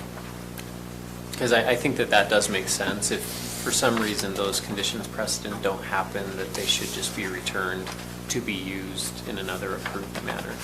Okay. So. Yeah, I didn't know if I was missing that or, but, all right, No. that sounds good. Maybe the interlocal's a little too optimistic, but we should have the contingency if it doesn't go through. Okay. So I think that they would be fine with that change. Just I guess for the benefit of the public, CJC stands for Children's Justice Center, correct? That's correct. They're building a new facility. Weber County will operate the facility. They're committing approximately $1 million towards this new facility. Morgan County is contributing $40,713 towards that. The funding is coming from ARPA funding, so this is not regular taxpayer funding. This is federal funding that we're allocating towards this project. This is what they used to call Moeta, right? No. I think that there this was. This is the facility where they will take children who have been abused or in bad situations to do interviews. Wow. But I think there is some relation to Moeta that was even before the current CJC Center. I could be wrong. That was long before my Yeah, time. there probably was. I think there is. But this is not a detention center, it's a help center. It's a forensic investigation center where families can come in and they have a full service where they can be interviewed by a forensic evaluator with a law enforcement officer observing from a different room, and then if there's medical things, then they move on to the medical center, and then they kind of move on to a therapy center, so when something traumatic happens. And so Morgan County and Weber County are not the only entities that are involved. There's lots of different cities, and they just divided the total number of cases percentage-wise, and that's where the almost 41,000 from Morgan County comes from, is just they said, okay, you have this many cases in the last 3 or 4 years, I can't remember how long it was, and so it's a percentage of how much work we do, and so we're asking that you meet that percentage of the total cost. But there's a lot of other entities. We're just doing the interlocal with Weber County because their collecting all the funds, because they'll be the ones to kind of manage it going forward. We're just tagging along and contributing. And a part of that, from what I read, is we will not have to pay anything more, even though we're going to continuing to send people there. That's right. So, Yeah, this is just the initial. I mean, we do donate some here and there. Right. There's things that the commission does. And maybe I'll just say, I think it's a great thing because we have, especially, well, it's always the Children's Justice Center, so it's children who are victims. A lot of times they don't know how to articulate certain things, and you know, I guess a regular deputy for the sheriff's office may not know the training of how do I establish credibility with a child and not lead them to say certain things or put words in their mouths, because then that testimony can be Thrown out. well, it can just be questioned by the defense attorney and create the reasonable doubt. And so having this process to help the child express themselves in a way that is much more credible than if a parent or another adult who's not trained is leading them to say certain things or maybe coaching them in a certain way. It just allows them to go and speak and get the help that they need. And without some of these interviews, we wouldn't be able to prosecute for a lot of these crimes.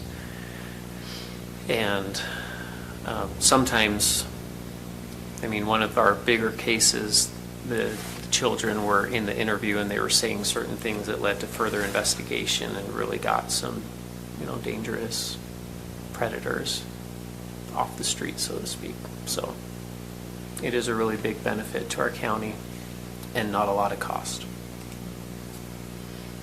one thing, when you sign this, I know that the chair of the Board of County Commissioners of Weber County is not, the one that's in this agreement is not there anymore, just so you're aware of that. I'll have them update that. Yeah. Okay. I mean, this was from a year ago or whenever it was, when it Right. was still in. Okay. So. Okay. Okay, do we have a motion on item number 2, action item number 2? I move that we accept and agree to the interlocal agreement between Morgan County and Weber County for the CJC building with all the terms that we've discussed. Second. A motion and a second, all those in favor? Aye. Any opposed? Motion passes, thank you. Okay, item number 3, Commissioner Fackrell, discussion decision on trails plan. Okay, before we get to the complete thing, I need to make sure, do we have to have a public hearing for this trails program plan? Well, it's a land use item, I would assume, right? I don't know. Josh, what's your perspective on that? What kind of thing is it? I mean, is it? It's the plan. It's the master. It's a plan? It's a master plan for all the trails. I would recommend holding a public hearing, so you can get public comment. I agree. Okay, so I would like us to just discuss it if we can. Yeah. And then we can postpone it as far as, well, not postpone it, but move to have it be put into a public hearing. Yeah, if you want, I can go through the regular notification requirements. Okay. Ahead of time, post it in the newspaper, Okay, post it on the state agenda webpage as well as okay, around the county. okay, sounds good. So, okay, so all of you had the opportunity to look at this, the plan. It was in your email, or in your packet, and anybody that was public also could have looked at it too by clicking on the dot. And I've got two individuals here tonight that, one of them is from the ATAB board, Ron Niederhauser, and Christopher Chestnut, who is part of UDOT, and he's the one that has helped us to get the funding that did this plan. The plan was actually done by Fears and Pierce, something like that. Fairham Pierce. What is it? Fairham Pierce. Yeah. And so that plan, I would like Ron to come up and kind of just give us what we went through to get this, so that people are aware of what we tried to accomplish. And if we want to, I can go to some of the stuff online if we need to. Well, thanks for taking a few minutes here this evening. I am a representative of the Active Transportation Advisory Board. It was a group that was, I kind of laughed to myself a little bit about 2 years ago. There was just a few community members from Morgan and Mountain Green. Many of you, when we've had these discussions, came together with just a simple desire to make roads heavily traveled roads within the Morgan County Mountain Green area and connecting into Salt Lake and into the Ogden Valley a little more safer for runners, for walkers, for bicyclists, and so forth. But now what we've done is we've now, after a couple of years, have gone through the process where we now actually have a true county active transportation plan, which was put together in part with a lot of entities, more so than I had envisioned before, but with UDOT. Especially helped us out a lot. The Wasatch Front Regional Council was involved. We had the Morgan, Ogden Valley Rural Planning Organization. We had our advisory board put together by community members as well. The list goes on and on. Morgan County Planning was involved. Mr. Fackrell was involved from the commission, helped give us some guidance, and many, many others. So you kind of know where we started. That's where we started. A couple of years later, this is where we're at. We learned a lot in this process. I learned a tremendous amount, particularly when we first started, was if you don't have a plan in place, that nothing really is going to move forward very quickly or if at all. And then we discovered we really didn't have much of a plan when it came to Morgan County itself. Therefore, we found as we delved into other counties and communities and so forth, Morgan County was quite a ways behind in regard to having a true plan, if you will.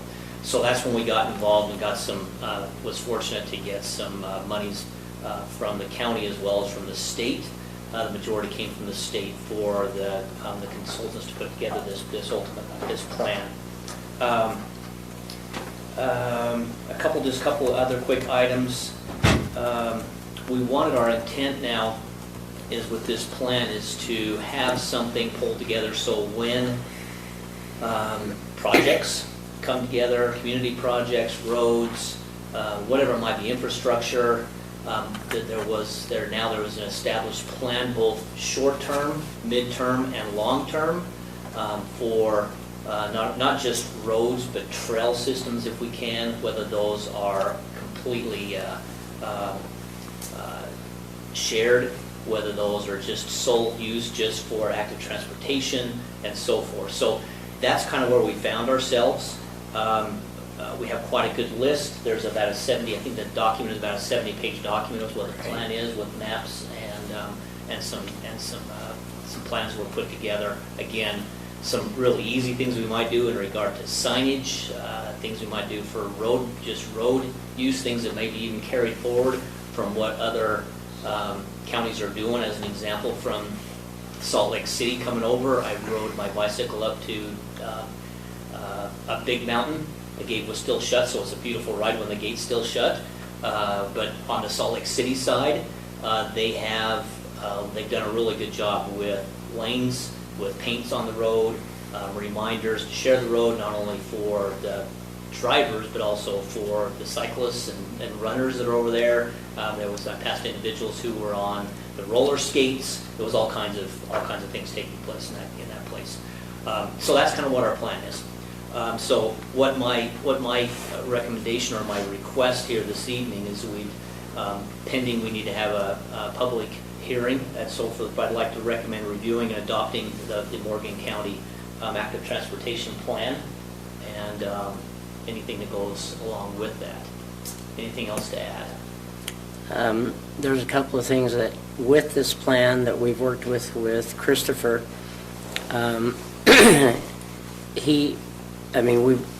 you can see in this one particular spot right here, this is part of the plan that is to help us to get some, we're hoping to be able to put together a complete plan where we join counties also, to where if somebody wanted to take a walk, a hike, or a bicycle ride through Weaver Canyon, this is a potential. We're working with both Weaver County and Davis County to devise a plan where the three of us combine together to make that lower end of the county, the western end of the county, to where we have some trails of some sort. We've got beautiful places where we can put it, and it actually extends the one we have right in this area now that is in the Mountain Green area. It will extend from there and go down to basically the edge of Weaver County. And then there's also the plans to have them up over into Trappers Loop. There's a lot of different areas that we've got different plans on, and as you read through it, you can see it. Of course, up here on the very top in this area, that's the Great Western Trail, and that one starts up in Cache County.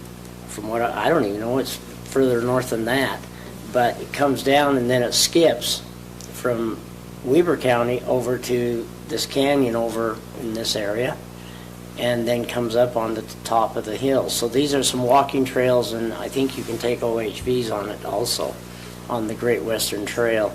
And that one would come down and actually goes over to the pass, Big Mountain Pass, wherever that is. Somewhere up here on Highway 65. So that one's there. I mean, this is a complete plan. And as we need to make adjustments to it, we can also make adjustments. I talked with Christopher and Rob White last week, and they are willing to help us with doing portions of these trails. And they're going to help us with trying to find the funding in addition to what we find ourselves here in our county. Maintenance of those trails will also be done by different funding sources. And of course, some of the plan is also to be able to go up into Summit County and connect on that end also. It might be a river trail. I don't know. We don't know what kind of trail with this. These are just designated.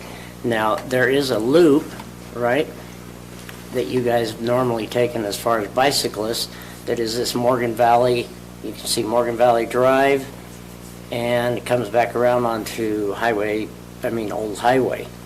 We have also determined an area that we can actually go on public ground, all public, that's that green area, where we can actually have a walking trail on public ground all the way down to Mountain Green from Morgan City. It's It's all public property? What did you say? It's all private? Public property. Public? Who owns it? Public.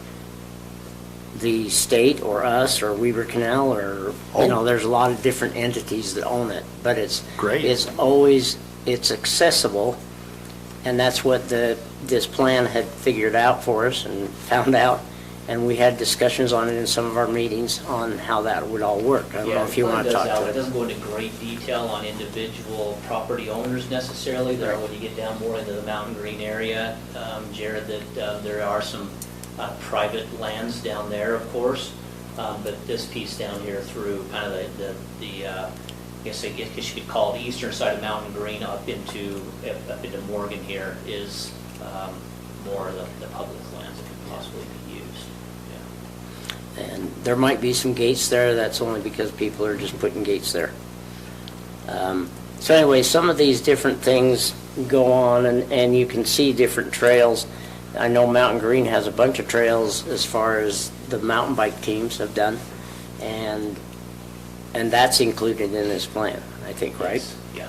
And so these are the different things. Now, we're not going to try to complete this all at once, but this plan gives us an opportunity that when funding is available, we can go for it.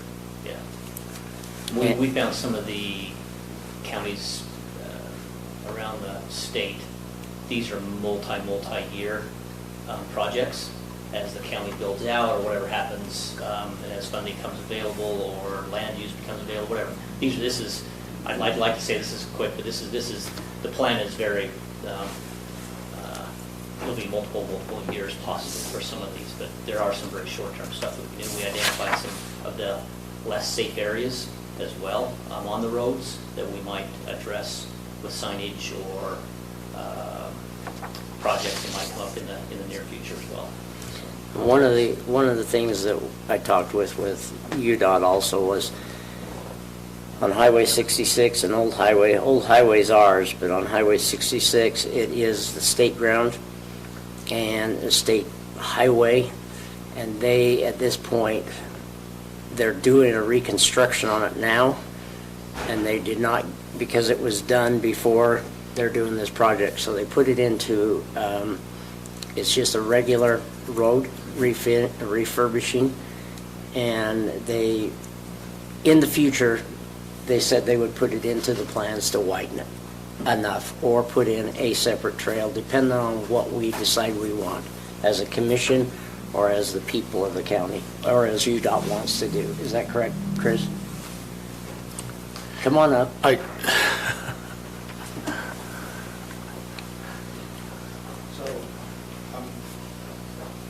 Yeah, I think just as far as implementation, you guys have a great advisory board, very actively involved, which is a good thing to have. I think from the state's perspective, what this provides is gives us, I've used this term before, I think they'll appreciate it up here in Morgan County. Salt Lake County probably not so much, but this gives you a hunting license, is what this does. Gives you the ability to go after projects and go after funding now. So that's how we view it. Now we say, okay, Morgan County has a set of priorities, they have where they want to go, and now we can start going after funding sources to help with that. We have several funding sources from the state side to help with construction, and now we're starting to get into this idea of maintaining trails as well. We're not sure fully what that means yet.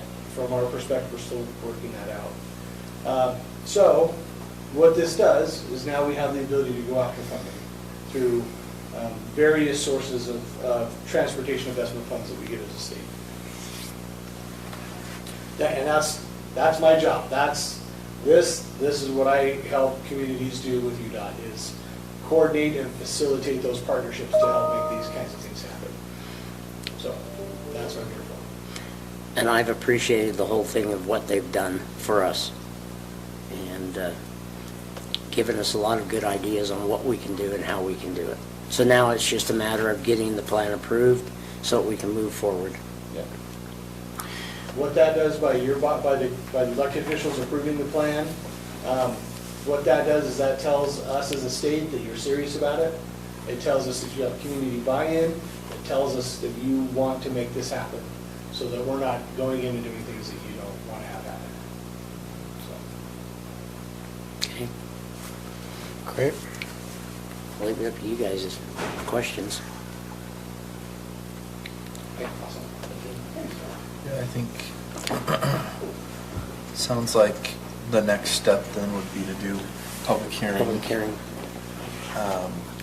And I don't know if that public hearing ought to be held at the planning commission level and then at the commission level. I don't know that rule. You guys would know. Well, I think that depends on whether you're trying to adopt this as part of the general plan, as part of a transportation element of the general plan, or a land use ordinance. If it's not a land use ordinance or general plan, you wouldn't need a planning commission recommendation. That's my understanding anyway. So the other part of this, and I appreciate Mr. Chestnut was Doesn't talking. mean you don't, you might want to send it to the planning. Well, commission. and that's what I was going to add, because I appreciate the fact that this opens more doors for funding for trails, but there's also always been the issue of a development comes in on a roadway section and we're saying, hey, we really want a trail there. Well, it's not in the general plan or master plan, and so we can't force them or say, hey, this is our general plan, we also want a trail along this roadway. So I guess, and I don't know, you might know better than me, I'm not Commissioner sure McConnell, even but being in the general plan, if that would have enough teeth to force anything, it'd probably have to be an ordinance. Is that your understanding, Josh? Yeah, so if it's in the general plan and your general plan is discretionary, then it doesn't have the teeth, but it does provide policy direction.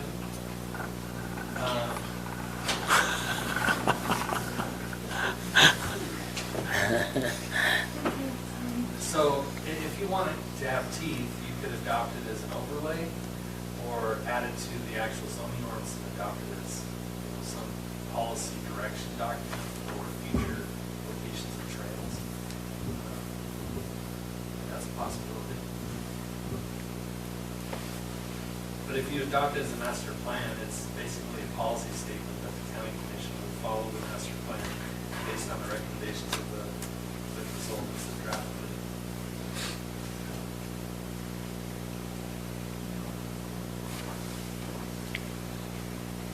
Well, and to that end, I want to be cautious that we're not committing to something that we can't necessarily,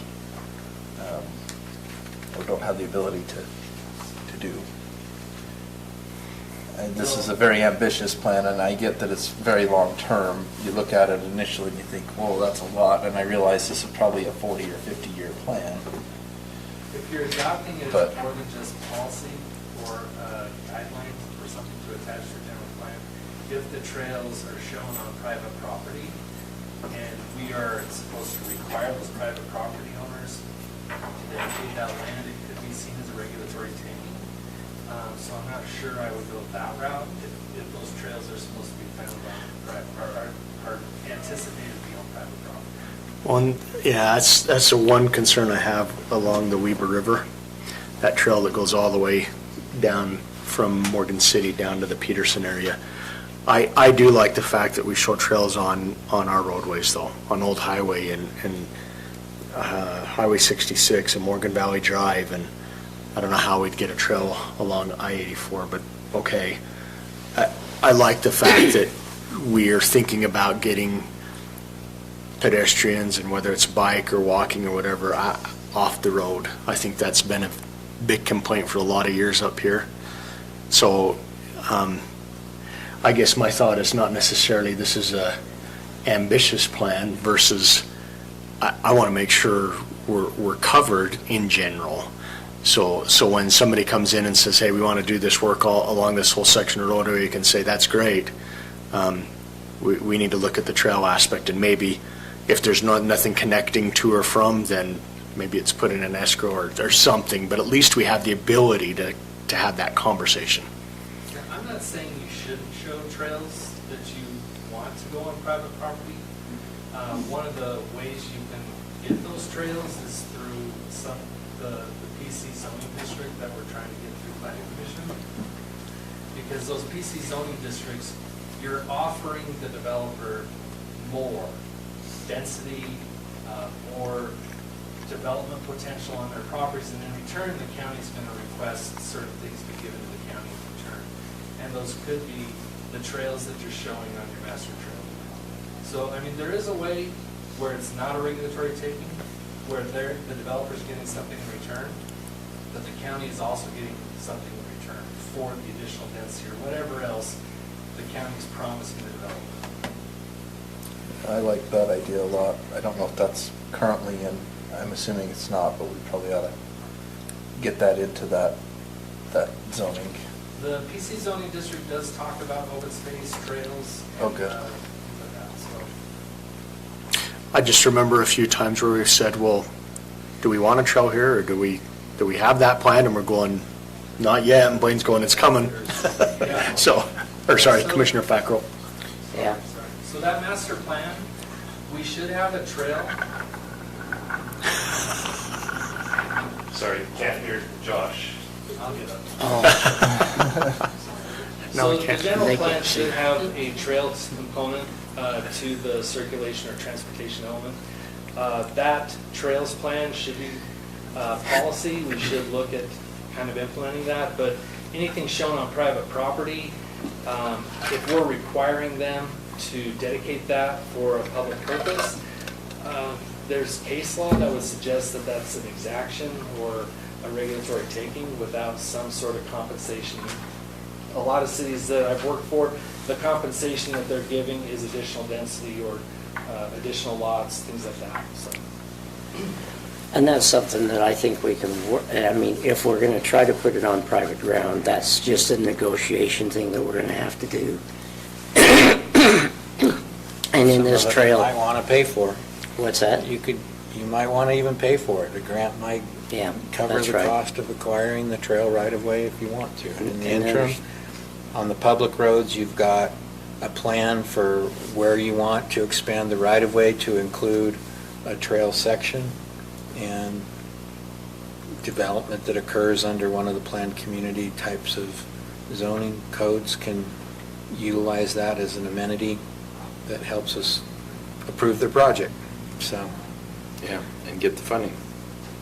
So I think if we're going the direction of adopting it as a formal plan, part of the general plan element, we should send it back and have the planning commission give us a recommendation, hold a public hearing at that level, and hold a public hearing at the county commission, and then adopt on the basis of those hearings. Okay. Does that make sense? Yep, I agree.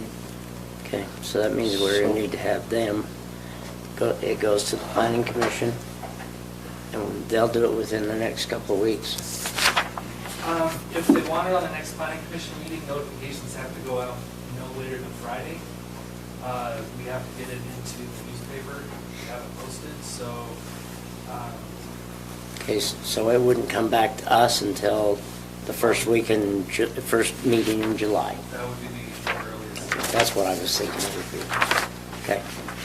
So I do appreciate that this plan lists out some funding opportunities, and I've brought this up many times before, and I'll bring it up again because that's the one piece of trails in general that I have heard from the general public about and from a lot of people that they're concerned with, and that is the maintenance of the facilities. It's one thing to get a grant and build a trail. Right. It's another to maintain it. And we Right. currently have trails that are under our purview that we have not maintained Right. at all. I agree. And frankly, we've let them deteriorate to the point where now the cost to maintain them is Much higher. much Much higher. higher. And I think if you were to ask any resident of the county, if it came down to us repaving their road or building a trail or repaving a trail next to their house, they're going to tell you flat out, fix my road.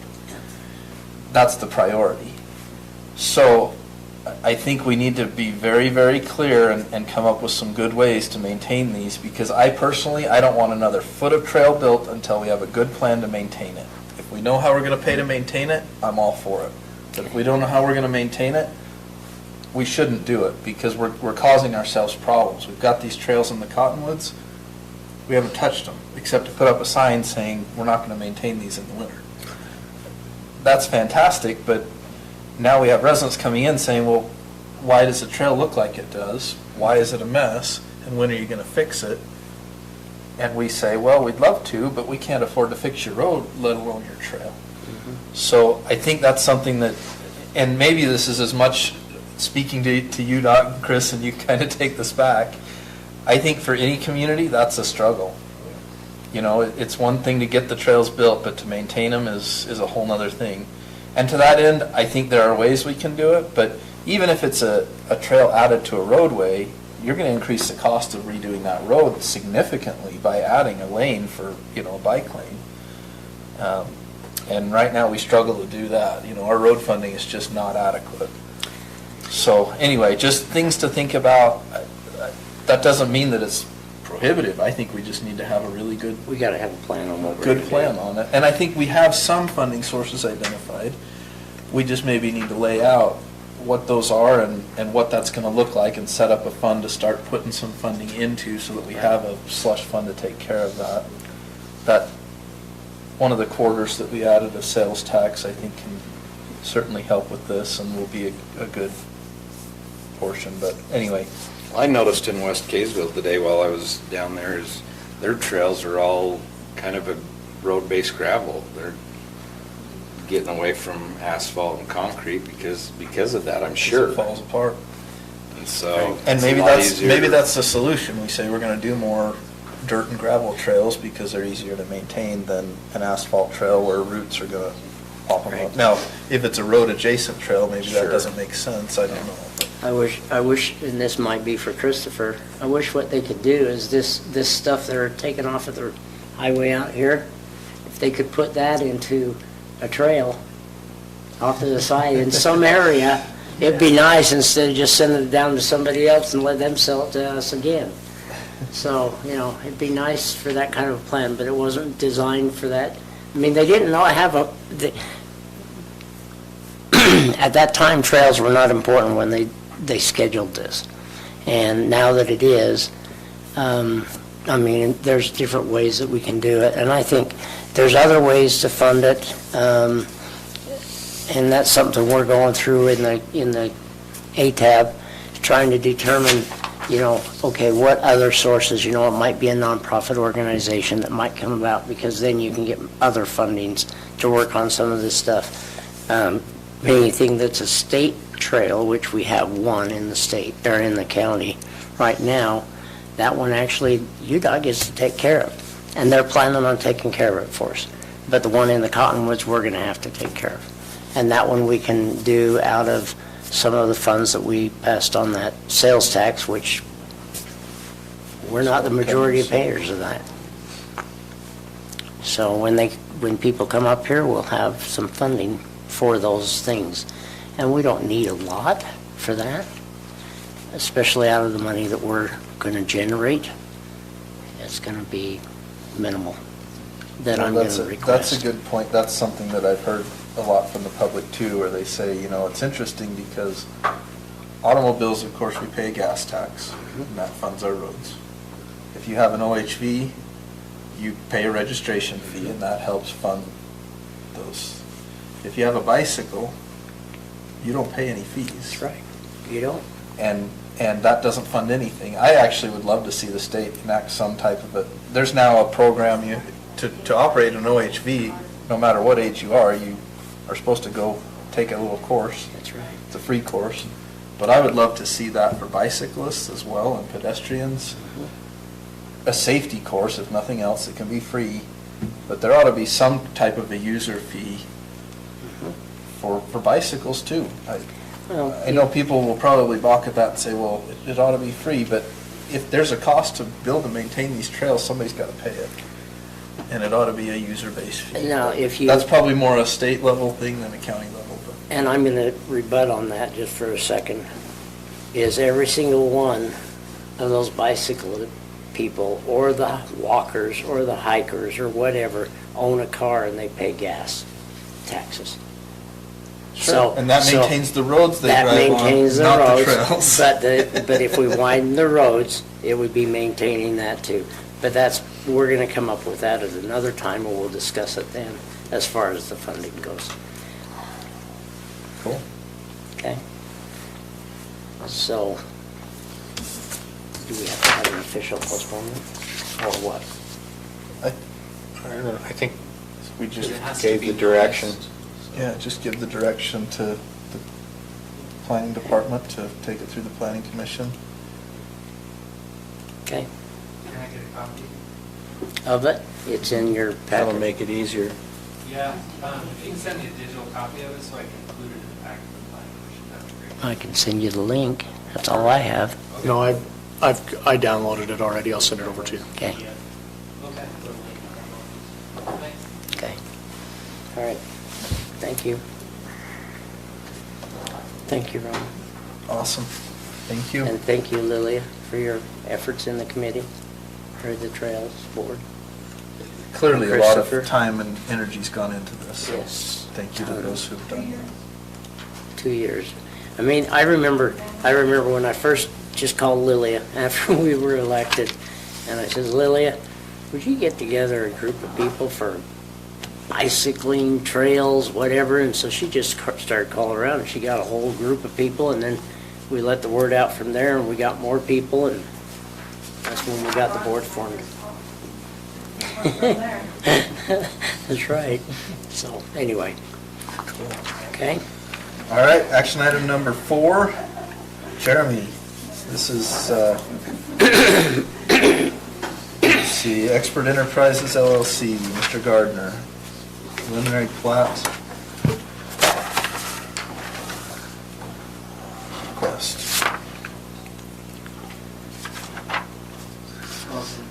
Thank you, Mr. Chair, and good evening, members of the County Commission.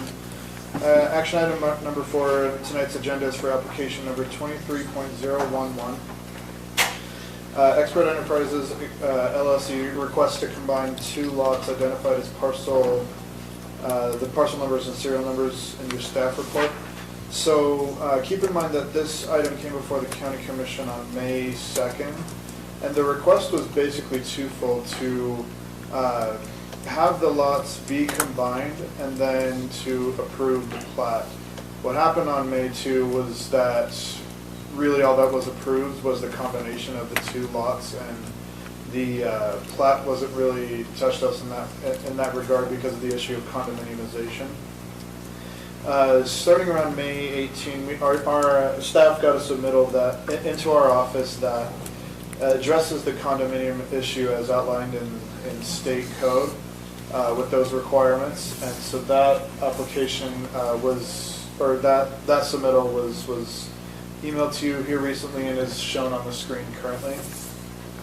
Otherwise, this is the exact same item with the same fire and engineer comments, rather no fire comments, and then minor engineer comments that can be addressed before final plat.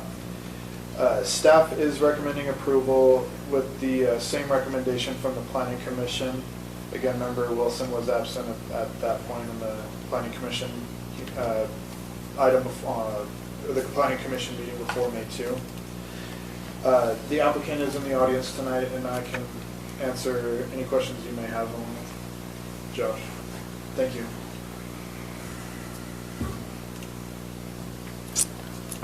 So, just a couple things I noted on the plat.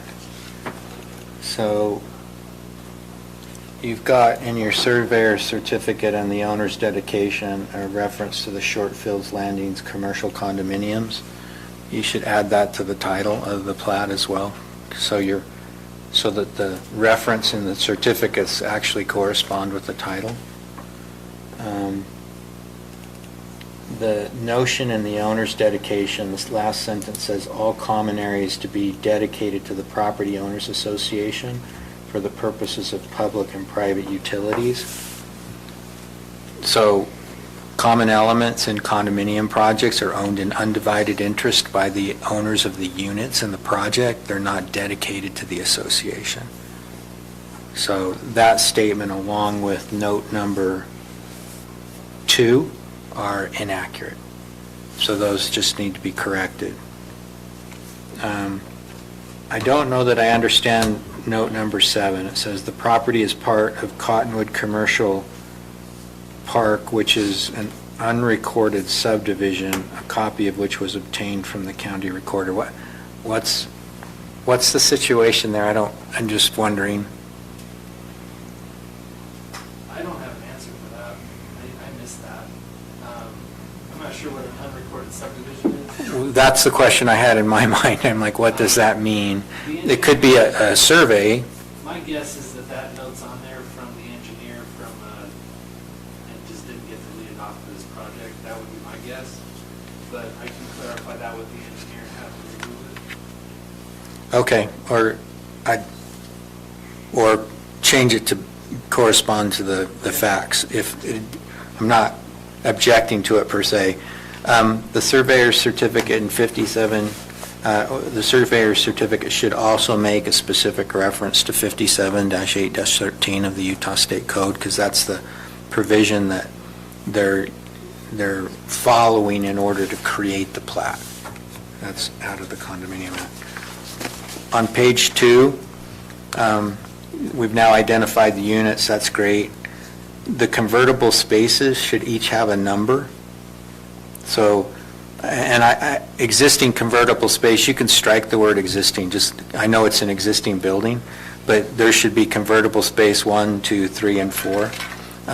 And the reason that you do that is a convertible space under the Condominium Act is treated for all purposes as a unit, and you'll want to identify the square footage for that in your declaration, because it's going to affect the pro rata interest that's attributable to both their voting right and their assessment obligation.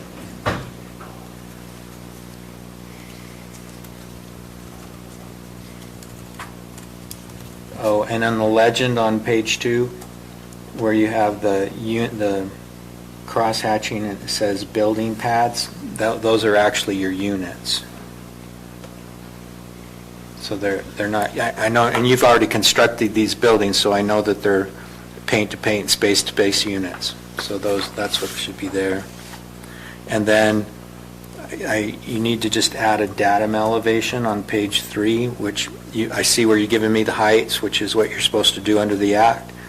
But that baseline height of each building, usually it's done from the floor plate, is a datum elevation. It can either be above sea level or some other. You're supposed to be able, when you look at the plat, recreate that space in the universe. And maybe it's a silly thing, it's on the ground going up 20 feet, I get it, but that elevation is there. So those are my comments on the plat. Are these items you'd like to see corrected before, or do you want them added as stipulations? So is this the final plat? This is the preliminary. They can just be corrected as part of the final plat, as far as I'm sure. Okay. And I can give you these notes if you like. Yeah, I drafted as best as I could, but I'd like copies of mine. Okay. Thank you.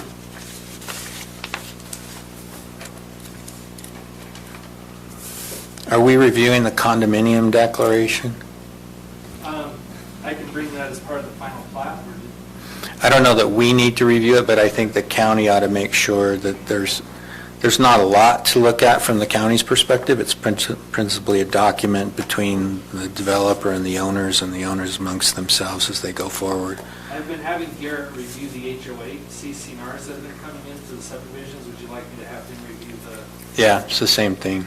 Yeah. Okay. Can I ask a question? Are you identifying that as a separate document, or what the CCNRs for the HOA and what we provided as your condominium declaration? That makes sense to you? So a condominium, in the condominium context, the condominium declaration is the CCNR. Yeah. It's declaration of condominium for, and then it'll have use restrictions just like everything else, Yeah, you know. absolutely. But Just want to make sure there's another document that we're missing that we need to yeah. compile. So I have a question on the private road, or the road going in there. It says that you own up to the middle of that private road, but yet this road is being maintained by the county, or is it not? No. Okay, so reference to everybody else, Wintertons and all the other people that are on there, that is considered all private, and you guys take care of everything there? Because that shows you own half of it. Are you referencing the center, our access road? I'm looking at it now, according to I just the, want to make sure we're referencing correctly, because by combining those properties, I think right there. Yeah, I'm So you're talking about that. here? Yep, no, I'm talking about the other one right there. This one right here? Yeah. Yeah, that's private to the entire commercial development, but this is not my road. Right, that's what I'm asking, is that little tiny 10-foot or 20-foot, whatever it is, Yeah, that's the that has center. not been dedicated to the county or anything like that? Because Well, to not just yours, I'm talking about everybody along that road. correct. Correct. So if you notice this jog here, Yeah, this was the previous administration. There was a dedication based upon previous history. This is a private road, and I actually owned in this, the previous staff had asked in this phase 1 that this be reallocated to this property line here. So this now is part of the entire commercial district. It's not part of the county, and it's not maintained by part of the county. okay. Prior to all of this, not even prior to, this was This particular piece of property is quote-unquote mine, but the easement and access through that allows for access into all of the rest of the commercial development. So I just want to make sure I'm doing what you're asking. Well, that's all I was asking, was that question, Okay. was whether or not, because I know in other areas of the state, people own the road, and yet it's a public road. Correct. And so I'm just wondering, is this a public road? After you have gone through and done everything, do we maintain that road? No, I would love it if you did. I'm sure all the previous Well, residents. that's but what I don't know. Currently, right now, it's all private road. So yes, no, it is not a public. Okay. right? And we can identify that on the final plat if you like as well. Okay. Yeah, because you've raised a good point.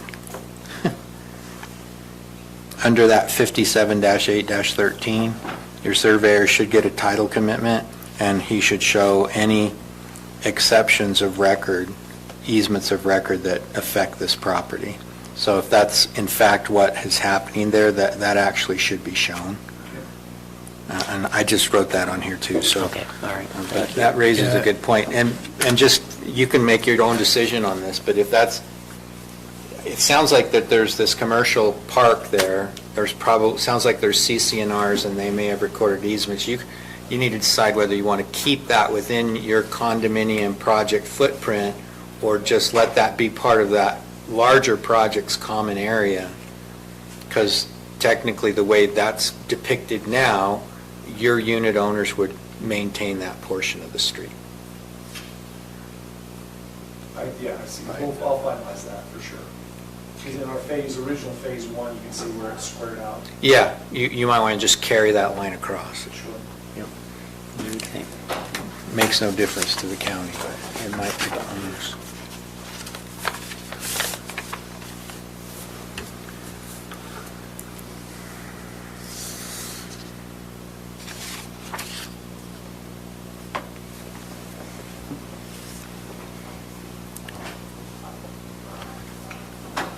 Any further questions?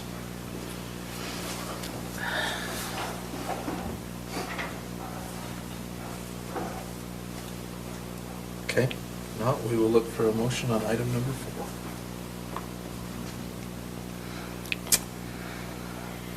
I'll make a motion to recommend approval, County Commission for Shortfield Landings preliminary plat.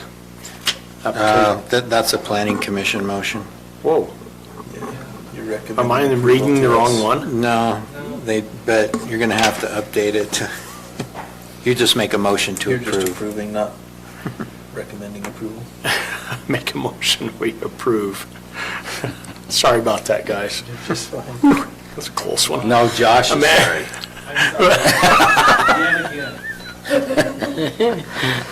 Or let Robert If we do could it. only hang so much on a word. I make a motion that we approve Shortfield Landings preliminary plat application number 23.011, allowing for 14-unit commercial subdivision of land and a combination of 2 parcels into a single lot located at 4032 West, 5800 North, based on the findings and with conditions listed in the staff report dated June 6, 2023, and with the comments made tonight from the commission. Second. We have a motion and a second. All those in favor? Aye. Aye. Any opposed? Motion passes.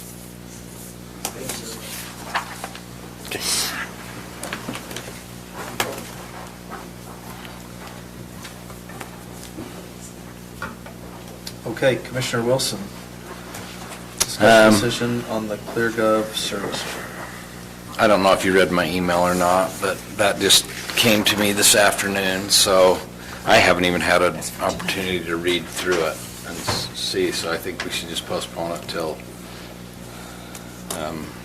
the next meeting and give us an Didn't- opportunity to didn't you read through get- it. Didn't you already get that bid? Pardon? Didn't you get the one bid? Yeah, he did get the second. Okay, because I also got another one. Okay. And that one was going to cost us $30,000 to get started and $70,000 each year for the next however long we want to keep it. So isn't And I this just said over the no. limit of just obtaining a bid? Would we not He have says, to go? don't even send me the bid. What was that again? Isn't this past the limit of just making a cold call and getting a bid from somebody? Would we Well- not have to go out to RFP for this? Let me pull up the code. So what happened was, is there's a company that has a state contract, it's on the contract, the number, that they can provide single source, if this is the product that we want. They do make a small amount, well, he said a small amount, I haven't been able to study that and see what a small amount to him is yet. But, so ClearGov sent them a bid, they make a contract up with the counties and do it that way. So, it just depends on whether this is the product that the girls want or not. That's really what it comes down to. Seems like if it's a product they want and we go out to RFP and they're who we choose, I'd rather not have the markup and just go straight with them if that's who we end up choosing. Versus having the markup with the state contract group. But I haven't looked at it. I didn't know Yeah. if they gave them a discount, they marked it up and it was the same, or I just haven't had a chance. I just got it today, so. And was that for the full year, the 30,000 from Insight? Yeah. So it technically would be less, No, it's more. but we're only going for half a year. And our total cost is $17,400 a year.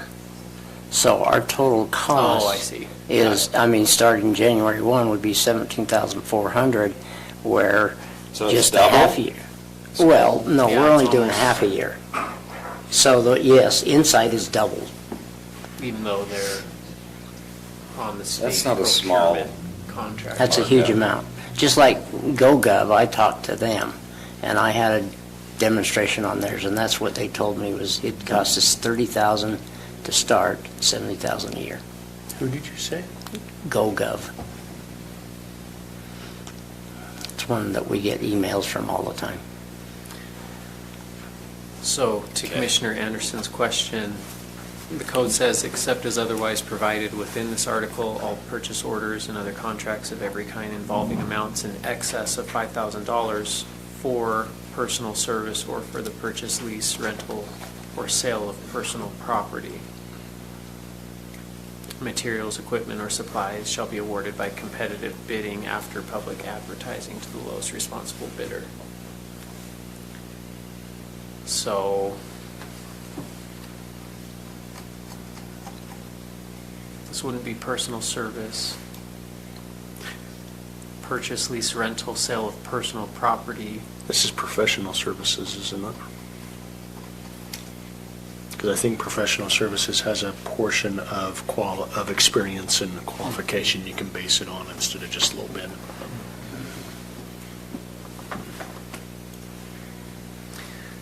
So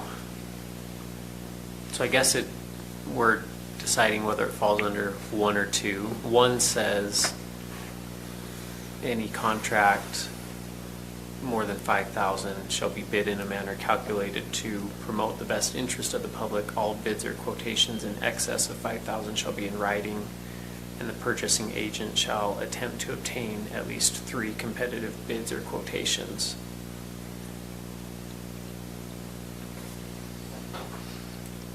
So I'm almost thinking, now that we're reading it together, I think one would apply, and so you're probably okay, because otherwise, so it's not personal service, and it's not purchase, lease, rental, sale of personal property, materials, equipment, or supplies.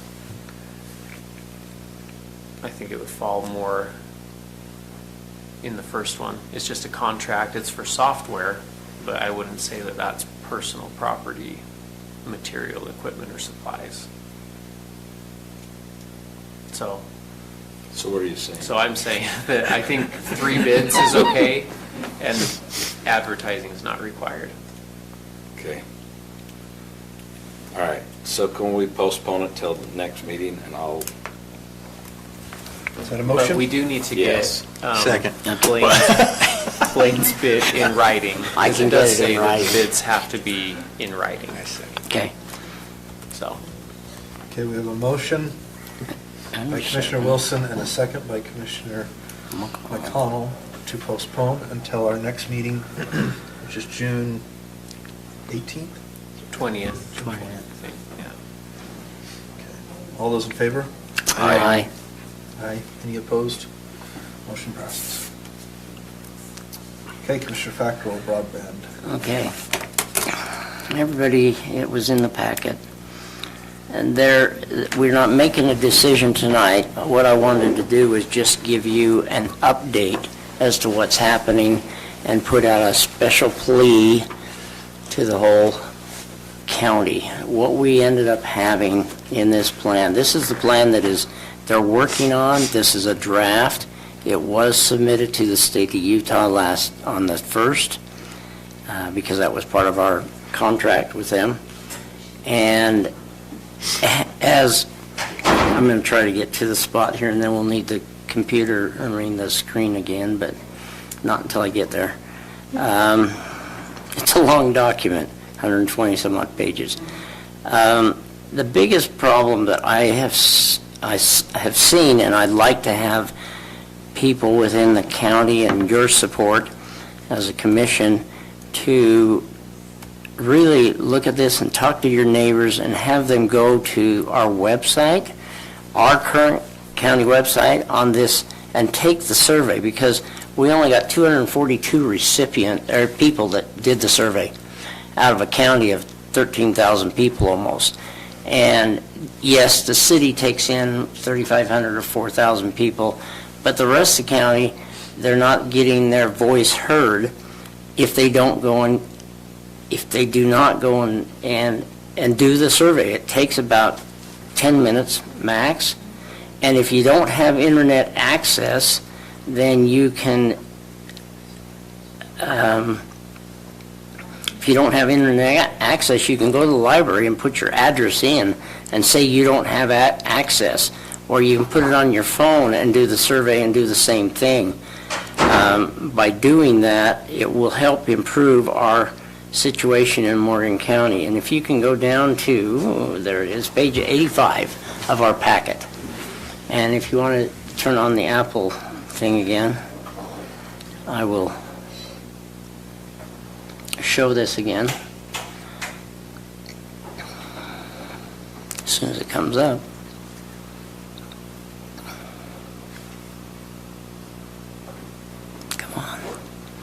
Anyway, if you can get to 85, you can see the areas these are underserved areas. They are saying within the federal government, let me stop it and see if I can do it again. Anyway, within the federal government and the state of Utah, this is all going towards the state plan on internet.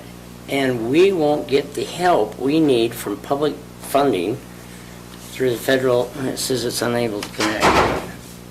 So let me try it again. Can't even stop it now. There we go. Anyway, it's saying that if you don't get at least 25 megabytes download, then you're underserved. Or, I mean, not underserved, you're unserved.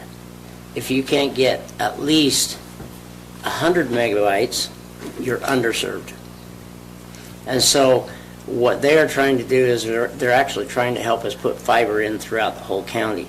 But if we don't get more people taking this survey, we're not going to get it. We won't be able to get enough funding. We'll have to come up with more of it ourselves. And so what I'm trying to do is I'm trying to get, I don't know why this won't work. But it's not coming up now. I don't know why. But it's just allowing us to be able to have a voice. And if we don't want the internet in this county, then fine, we'll go with what we've been doing. And luckily for us, we've been able to get a good wireless plan. I mean, Robert's got one, I've got it, a lot of you have got it in the county, but we don't have enough people taking this survey, and that was my reason for bringing this item up. There we go. Maybe, maybe not. It looks like it's not going to, so, I don't know who else might have it. Matt, you've got it on yours, you could probably, Well, and depending on Liberty Broadband's, which program you bought from them, yeah, I mean, I did the test, uh-huh, and so I come up under the, right. at the 100. Right, you do, but what you need to do is, even though you get good amounts, and you've done this speed test multiple times throughout the day, you need to go and do the survey, so that way they can determine whether or not it's Wi-Fi, fiber, satellite. I did the survey as well. Okay, so that's what it's for, is for everybody. If you'll just do that for us, then at least we can determine it. We've had even some of the people from within the city that have done it, and they've got great speeds. But those outside, and I know Mike up in his area, they've got, what is it, Wi-Fi Cow or something like that. And they get pretty good, but they're going to be getting All West, and because they've already contracted to do that. But for the rest of the county, Round Valley, we've got a lot of results from Round Valley, which has been great. We've got a lot from Highway 66 that's done it. We got a lot from down in the Highlands that has done it. And I need the county, anybody that has internet or does not have internet, either way, just do a speed test or take the survey. And if you'll take the survey, yeah, you could probably bring it up there on 85. There it is, right there. Okay, I just can't zoom in on it now. But that's the areas you can see. Those purple dots are underserved. In other words, they're 25 megabytes or less. Or no, they have no internet or 25 or less. So those are the areas that are really, really critical to us. Oops, I don't want that. No, don't want it. Anyway, so those are critical, and as you can see, we don't have very many. But you can see, even up on the mountaintops, people have been taking the surveys and the speed tests just to see. There are some yurts or cabins or something in some of those areas, and they have taken this test. They've taken the speed test. Now what we need is surveys from everybody. And we need those surveys. We have until June 30th to have it done, so that way it can be put into the final plan. And by doing that, it will help us to get the funding that we need and to prove that we need funding if they want to try to connect all of the United States. In connectivity is what they're trying to do. So that was my plea. That's my question, my reason for bringing this. There's no need for a motion or anything else. It's just plain, a plea to let you know and to let you see the updates of what we've come up with. Let's get more maps on or dots on the map. That's Let's get right. more blue dots. We want, Purple well, dots. there's actually some blue dots in another one that says these areas are covered, but in reality, those areas cover up every one of those purple dots. And all that's telling us is the providers are saying that they've got coverage there, but there's really not coverage there. And so that's what we need. Even on Morgan Valley Drive, where we paid that money for Beehive, there's not much, nobody's taken the test if they actually have gone and got that coverage. And they haven't even finished it from the Y to to Porterville, Highway 66. So that's not been covered yet. They haven't finished it. 2.5 years later, they've not finished it yet. Okay? Why would they? They've been paid.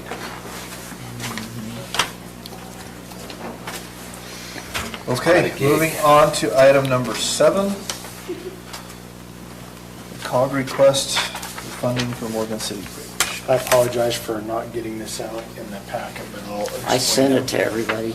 No. Oh, not that one, okay. That's a different one. Yeah, these Okay. are just kind of running totals real quick that I can explain to you guys, and hopefully I can explain it to the public also. So, checked, as of today, the existing fund balance in the corridor preservation fund is $412,500 plus. If you guys remember, this fund is, the recommendations go through the COG board. The COG gets together and has prioritized roads, and they give a recommendation to the commission for approval. The two main projects that have been approved up to this point has been Lost Creek Cutoff Road, and I think it was just over $200,000 for that. And then property to purchase for the Young Street Bridge, which was $250,000, Blaine. So those are the two main purchases out of this fund up to this point. What I'm showing on this spreadsheet is not only do we have an existing fund balance, but starting July of this year, I've got a 0.25% running total of approximately $35,000. We don't know what that's going to be on a month-by-month basis until those, till we're told exactly what that money is, and we'll update that as we go along. But what I wanted to show is, I believe it'll be a little bit more than that, but that's very conservative number, $35,000 a month. What I wanted to show is the running total of the amount on a month-by-month basis. At the very top there is Young Street Bridge. As we entertain more projects, we'll add them to this list. But what the city is currently asking for, and Blaine, did you put anything? I sent it. It didn't make it to the bracket, I guess. Okay. I sent it, but it's not there. So I So sent what- it to you guys. So what? Well, the packet does include the That's the Zion's resolution. breakdown and the Oh, does the it? Oh, it does. resolution. Perfect. How come mine doesn't? Perfect. So what the city's asking for is, now, we had a lot of questions on the agreement. We want to make sure that Garrett reviews the agreement, but what we want approval on right now anyways is approval for recommendation to move forward. What we told the city is well, and what the city wanted was an agreement in place to say that, hey, we want to make sure we're getting these funds on a monthly basis or yearly basis, and that we're covered in that. Zines did do a breakdown. I know Blaine and I's initial questions were, well, were to ask us for $1 million over a 10-year period. Why are you showing interest? We don't want to pay for the interest, among some other things in the agreement. So, Blaine, I know we kind of, we're fast-forwarding this a little bit and fast-tracking it a little bit. I guess what I would be looking for would be the approval of the COG recommendation. I think we can get the agreement reviewed by Garrett and make sure that the agreement looks good with the city for next time. I don't know if have you had a chance to? Oh, okay. I don't know that it, Because it's in the packet. so maybe That's I'm a- looking at an old packet. 'cause I That's don't what s- I'm thinking. I don't have I must be too. I don't see it in the packet. Well, they I sent just see the- it, Jeremy sent the link twice, and the one was an The updated second one. one? I think I went to the Look link, at so that one. maybe I didn't. But I think what we were looking for tonight, we probably should have been a little bit more specific, is approval of the COG recommendation, because the COG in the last meeting did give a recommendation of approval of $1 million over the next 10 years, Up to $1 million. up to, coming out of this budget. Yes. So what I wanted to show you guys is a snapshot of a year, that this is going to be a healthy budget, month by month as we go, and that taking that amount out on a monthly basis, we're still quite healthy, so, So the amount we're talking about taking out is that 7,800 at the top? a month, correct. No, So it's. 7,800 a month? Oh, yeah, Which that's is right. like 85,000 a year. Yeah, 85,000, it's 78,000 the first year and so forth every year. Yep. It's up to, I think, 1 year, if you had got it in your packet. I Or think in this the is- email I I sent don't, to I don't you. want to do an approval of the agreement. Let's make sure that's ironed out and that Garrett does a review of that. But what I would like to see at least tonight is just an approval of the COG recommendation. Well, but if we recommend what the COG wants, then that means we're recommending to us to spend that money for that purpose. Correct. And the city is coming in and saying, hey, we would like to have an agreement in place Right. so we can get that in place next time. But yes, I've actually seen it at Weber County. They don't have the cities don't go back and forth and have agreements every time. I think they have one big master agreement initially, and then the COG just And that's what we ought to agrees do. every time, so we can. So they're asking for an interest component because they're bonding to put the bridge in. That's correct. Yeah, correct. And they've gotten the funds together to already pay for the other $3.5 million approximately. And so they're asking for us up to $1 million, even though it may be less. And if it's more, they cover it. If it doesn't, then we get less. Yeah, and just to let you guys know, the discussion was really, I mean, this bridge, I know it's been it's been 20 to 30 years that it's been talked about. Anybody that's ever brought kids to the high school or to the middle school in town, it's an absolute mess during school season and any activities. So it's really a major component for the city and county for transportation. I think it's one of the major transportation projects the local dollars is paying for that I think we've almost ever seen that affects the most of us. So it was a really good conversation, and everybody was agreeing that it'd be dollars well spent, so. Yeah, this is a very worthwhile project, and it looks like from a funding component perspective, it's not going to take a huge chunk of those funds. Correct. Still leaves a very large amount for other projects, which is very good. Yeah. But no, I think that I'm still looking for that, Blaine. I think just our recommendation to agree with that we approve the COG recommendation is really what I would look for. And then we can get the agreement reviewed by Garrett and make sure we've got it agreed upon correctly, so. Basically, we're going to approve tonight to agree to the use of these funds for the project from COG. That's fine. You have a motion you'd like to make? Yes. Mr. Chair, I'd like to make a motion that we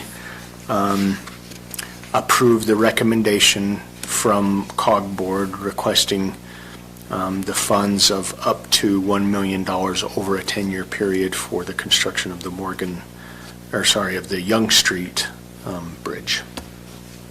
Second. A motion and a second. All those in favor? Aye.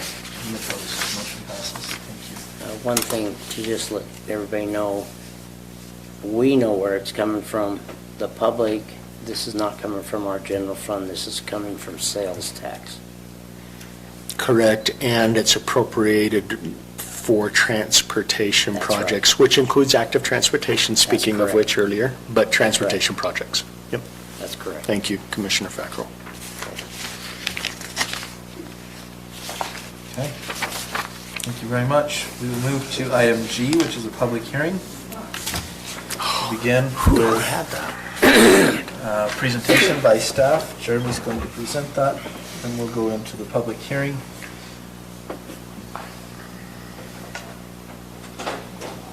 Thank you. Tonight's public hearing is for application number 20, that's not me, is for the Hammerhead Code text amendment. It's an amendment to Morgan County Code modifying section 8-12-44M, which is streets, private lanes, and driveways. Staff was directed by County Commission to amend this section of Morgan County Code as a result of talks with the fire department, who requested for this type of adjustment. The staff found that there is a discrepancy in our code as it relates to private streets and the total pavement width when compared to the adopted street designs. Street design standards show that 2 feet of the shoulder on each side is to be paved, and our current code does not reflect this. The Planning Commission recommends approval, all members having been present at the previous Planning Commission meeting. There weren't any stipulations from the Planning Commission, rather a small suggestion to add into the text of the amendment for the County Commission tonight. Displayed on your screen, really in the section kind of halfway down the first paragraph, at the end of private streets, we added private lanes and access easements as well. We did that in the text of the, or in the exhibit of the amendment as well. Staff is recommending approval of this amendment to Morgan County Code. I, along with Josh, can answer any questions you may have. Thank you.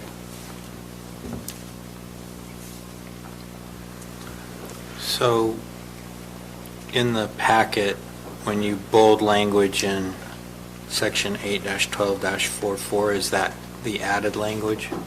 That's correct. So 2 feet of shoulder on each side of the private street is required to be paved for a total of 26 feet of pavement. So, is there a difference in the depth of the asphalt on the shoulder, or what is it? No, the adopted design cross-section shows the pavement extending 2 feet over into the shoulder. It's not widened at all. Okay. And you're talking about, when saying wide, you mean thickened, right? Mm-hmm. Yeah, it doesn't show that it's thickened.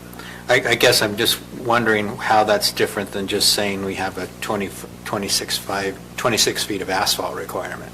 Right. I guess I was trying to describe how it's shown on the cross-section itself. Okay. It's showing two 12-foot lanes. and then the shoulder.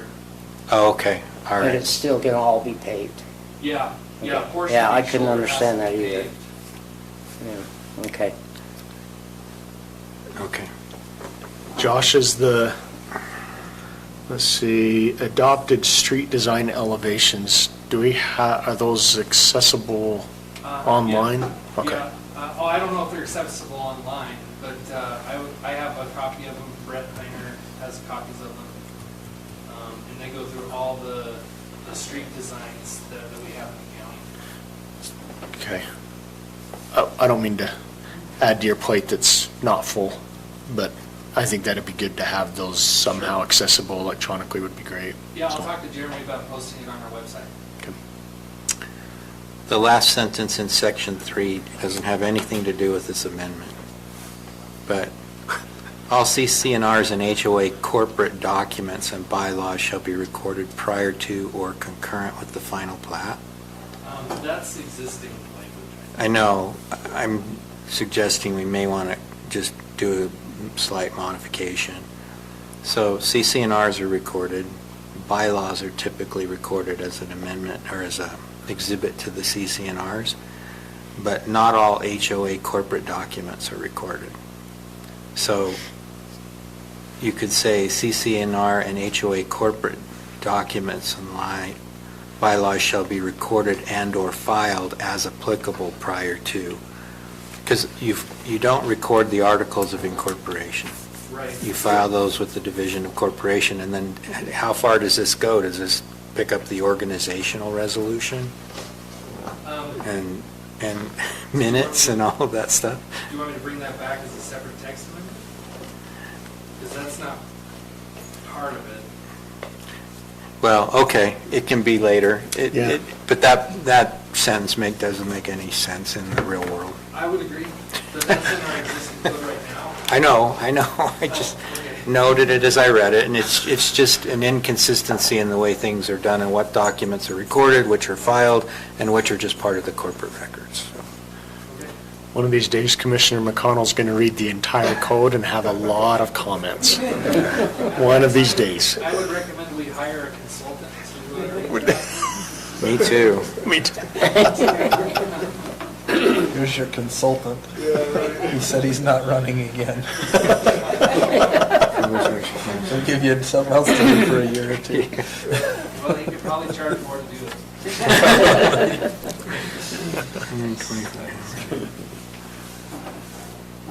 Okay, any other comments or questions for staff before we move into public hearing?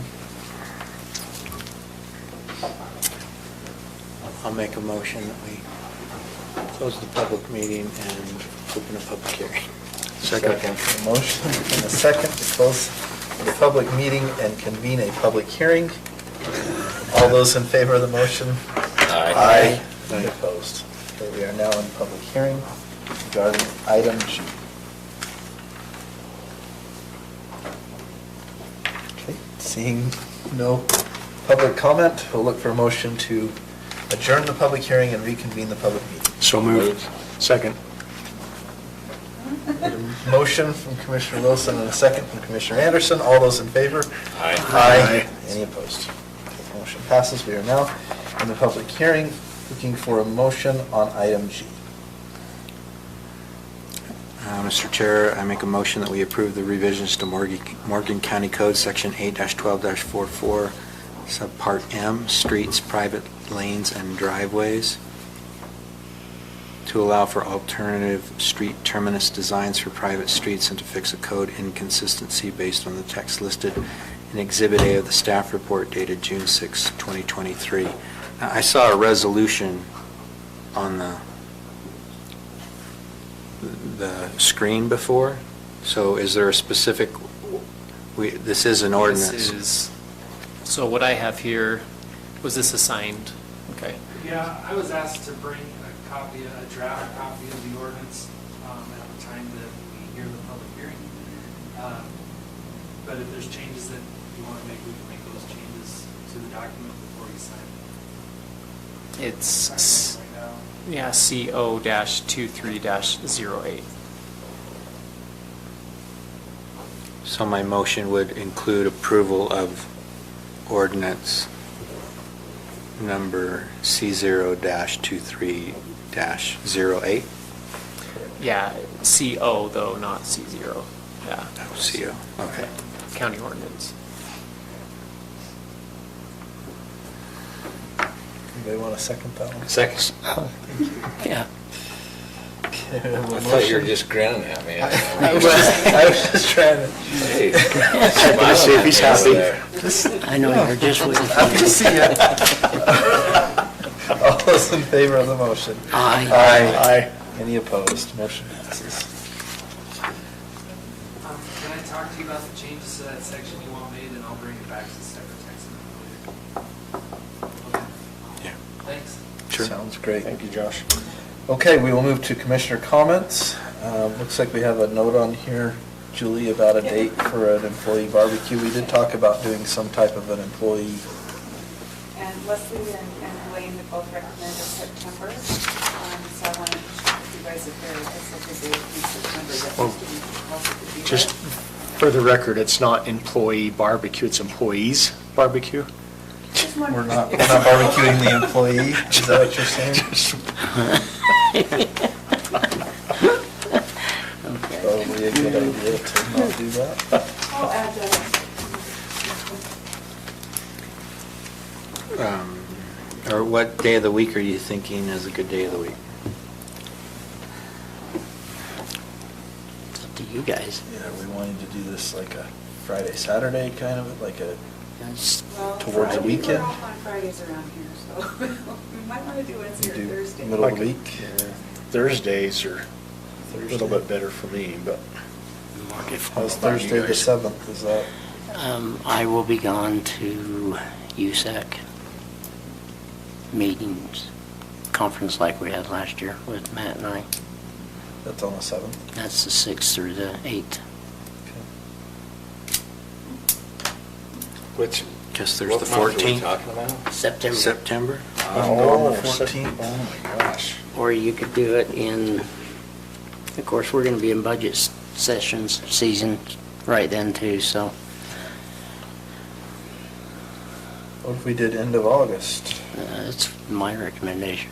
Like maybe the 31st, that's just after school, or the 24th, just after school starts? The fair, Oh, the fair's the first Yeah, week. the fair's last over on weekend, the 5th. oh, August.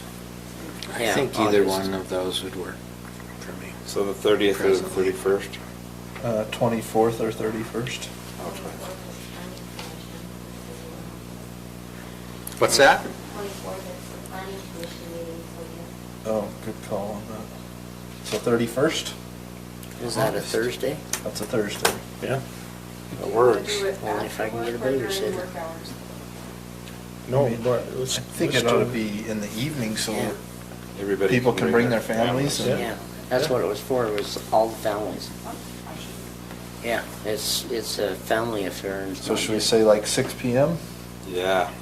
Give people time to, Everybody here's done by 5:30, working. I think that'll give us a little time to go Start. over where we're gonna go, and we can decide which park we wanna use and whatnot. Brett Kleiner actually recommended the fairgrounds. That was his recommendation, but That's not a Leslie bad said there's idea. Yeah, there's not good- really a playground or anything over there. What do you mean, there's a big Speaking ring of with which, that's dirt in actually it? That's on all the- my on the kids Fair ever Board needed. list. There's a dam and a river. It should be fine. After you play in the dirt, go get in the river. Bring your Tonka truck. Go in the arena. We can talk about location. Yeah, So August 31st. I'm joking, we can do whatever we want. Yep, August 31st, 6 PM. All right. I'll give a couple of updates. Croydon Bridge Project, they're moving forward on the temporary bridge structure. Hoping to have that in place here in the next couple of weeks. Water levels have gone down a little bit, but they won't be near low enough to do what they need to do to actually complete the bridge until probably mid to late September, early October. We did have a pretty good accident on that road with a truck that was hauling dry cement out of the plant. Went over, I believe it was Friday or Saturday. Would have been Friday. But the road was blocked for a time. Residents could not get in or out of Croydon for a time. In fact, a lot of them ended up just leaving their cars and walking home or calling somebody and having them go get them because they couldn't get through. They had two big wreckers up there trying to get that truck uprighted, and they couldn't get it done. He tipped over? Huh? They tipped over? They tipped over, coming They- up the hill. they drive like towards the madmen up that cemetery. road. Yeah, and I think he got a little too far off. Thank goodness we Soft shoulder. had shouldered it, again, just recently, but he got into that and it just sucked him over and he was leaning against the hill. And it was a tandem truck and pub. They, for whatever reason, couldn't get to it on Saturday, and so they came back up on Sunday and were able to get it out. But there was a time period there where the community was inaccessible, which is something that is a little worrisome for me. Thankfully, we didn't have any major emergencies that occurred during that time. But that's also, it was in a location that you couldn't get around. I mean, it's a steep hill on one side and a drop off on the other. There's no way to get around something like that. So I've had a few residents comment to me, well, why are we doing this temporary bridge? It seems like a waste of time, or waste of money, let's just go around. But I think that just underlies or underscores the reason why we should do that, because going right. months and months more, Yeah. that there's just more possibility of something like that happening. So that's the update on that project. And I don't think I have any other updates. Garrett, I didn't talk to you about this prior, but I'd like to go into very, very brief closed session for discussing purchase or disposition of real property and pending litigation. I have nothing to report. Commissioner Fackrell? I've got a whole book of stuff, but George asked me not to Put the talk. book down. I did have a couple of items. Let me pull it up. We have a list. I mean, I'm just kind of curious as to how we have been. I mean, I sent you guys the one email about the weed board. Okay? We really have a problem with Dyer's Wood, and it's going to get worse next year. It'll take an army to get rid of it next year. This year, it's already an army, and I've only seen one group of people out there trying to get it. I don't know what we can do with that. I know the Conservation District would like us to do something with that, and we need to, consider it. In other words, we're going to look like the lower part of Weber Canyon, which is totally, right now, looks pretty. In a few more weeks, it's going to look black. And then after that, next year, we wait for it, and it comes back again. So, and it comes back in a million times fourfold of, because those seeds go everywhere. So is the thought to try to offer a larger bounty? Do you think that would encourage, It might. incentivize? It might, or to maybe even get the public as a, maybe a service project for youth projects or something, to help them have a fundraiser for their youth. If they have those anymore, I don't know. But just even a family night to get out there and let's just, I don't know how you're gonna do it on private property. That's my question, is for private property, I don't know how we're gonna do that, unless we can get the public to buy into it. And the only way we can do that is go up to them and ask them at the door. And maybe, the railroad, I don't know what they're gonna say about it, because we're gonna be trespassing on their property. The highway department, we don't want little kids out by the freeway. But we're gonna have to have a vehicle somewhere near it, so that way we can, go and get them, cut down the weeds. They need to be taken out. We used to have it pretty pristine, but the last 2 years, it's really gotten bad. And that's from my personal observation. And so anyway, that was one item that I think we need to discuss. And in 2 more weeks, they'll be gone. They'll be seeded out and become a mature plant at that point. So we don't have much time. I don't know if you want to talk to Public Works and see if Public Works wants to get together something. I don't know. It's not my department, but I'm just bringing the emphasis from the Conservation Board. The other thing is I'm just curious on our budgeting, but our expense reports. I'm noticing that we have inconsistencies in like tire repairs. Are we going out for bid for that stuff?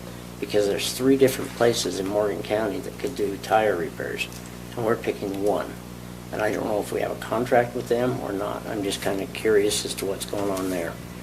And then the same with the Verizon phones. There's a lot of this within each department. Each one of them are different, a lot different, and I don't know the reasoning there. So just some concerns that I've looked at that we might want to be considering or look at. And then the other one is in one of my meetings in JPAC, they discussed that we could actually enact another local option sales tax. The fifth is what it is, the fifth local option sales tax that could also help with trails, not taking away from funds for even though we can use the other funds for the roads, but this one would be more in line with potential transit or trails, trailheads and that kind of stuff, just for ideas. And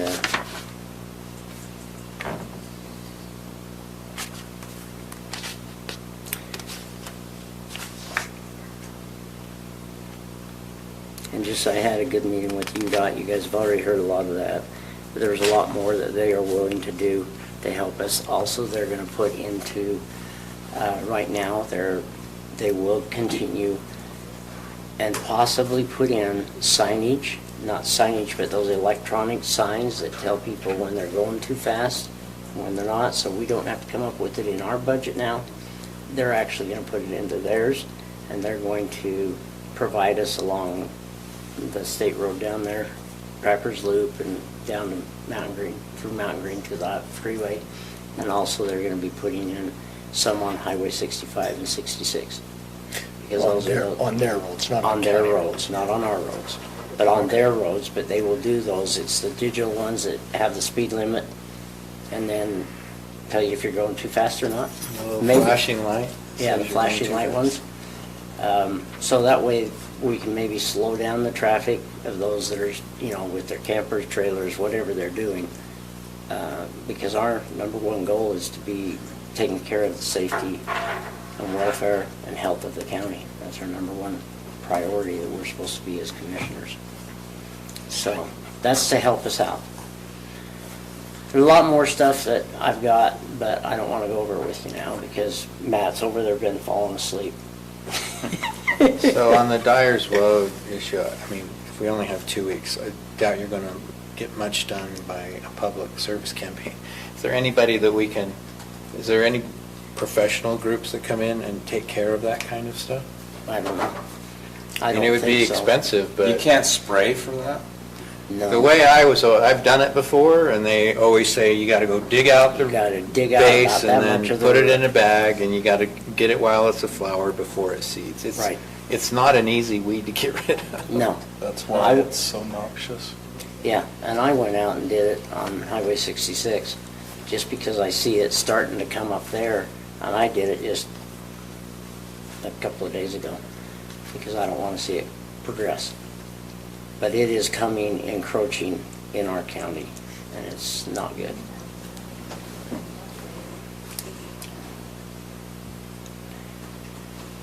Yeah, I don't know what the solution to that is, you know. It's Besides a better, maybe better planning for the next go-round, where we're so tight now. Are we the only county with the issue? Oh, no, No, Weaver County's got a lot of, That's that's where it's what's- coming from, I think. That's where It it's kind coming of from. works its way up the canyon more every Yeah, year. I don't know. We've had a lot of it gone in the Cogwins, but now I can see it way like up on the hill. Right, right. It's like, that's where nobody wanted to climb all the way up there to get the ones that were Right. up there. But if we can somehow stop it from getting up into those mountains, that would be the best thing we could do. I mean, if we even just put it to a point, you know, put a dam around a certain point and keep it down in one area, and next year we can concentrate Russian on olives it. to the list. Yeah. Add Russian olives. Russian olives? Yeah, Yeah, and they're bad too. yeah. They're very bad. I know Mike's really handy with a chainsaw, so Yeah, grab that. yeah. I'll do those too if somebody else will carry them out. Exactly. But yeah, we had an invasion of those things, and, you know, they're all over now. But this dire wolf can be bad. So I know the Conservation District was trying to do more of a kickoff thing, and maybe we ought to try to do something of that nature from a county level. Start early, do kind of a stakeholders meeting and try to invite those landholders that we know have an issue, sit them down and talk to them about it and say, this is what we'd like to do. We'd like to be able to tell people they can go in and in this entire big area and give them a map and say, you can go anywhere here and get Dyer's Woad, and you've got permission during this 2-week time period or something. You know, maybe get a good plan together and then take that out to the community.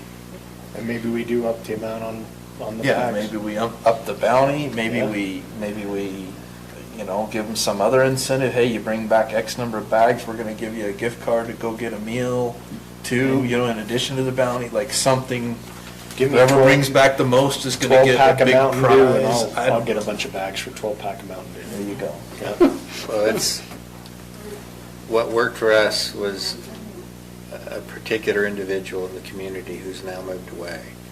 And he would organize and do it through, you know, the churches and stuff, and organize it and say, on this day, we're gonna have, you can show up, we'll have food for you when you come back with the bags, and that's how it got done.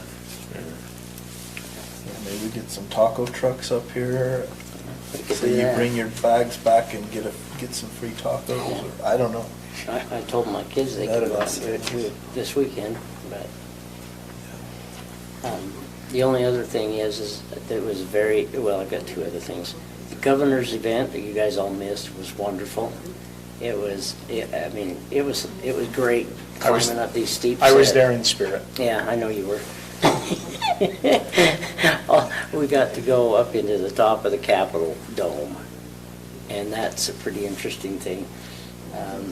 And seeing how it's been rebuilt, seeing the emergency room, emergency operations center inside the Capitol, that's a pretty neat thing if you've never been there. Then going into the mansion and seeing the mansion and how it was built and the history around that mansion was pretty interesting. And plus they had pretty good food. And then the other thing is we do have the the Morgan Valley Antique Auto Show coming up on the 17th. And we'll hope to have that fire engine again. if it's possible. And anything else you can bring, you know, if you got it.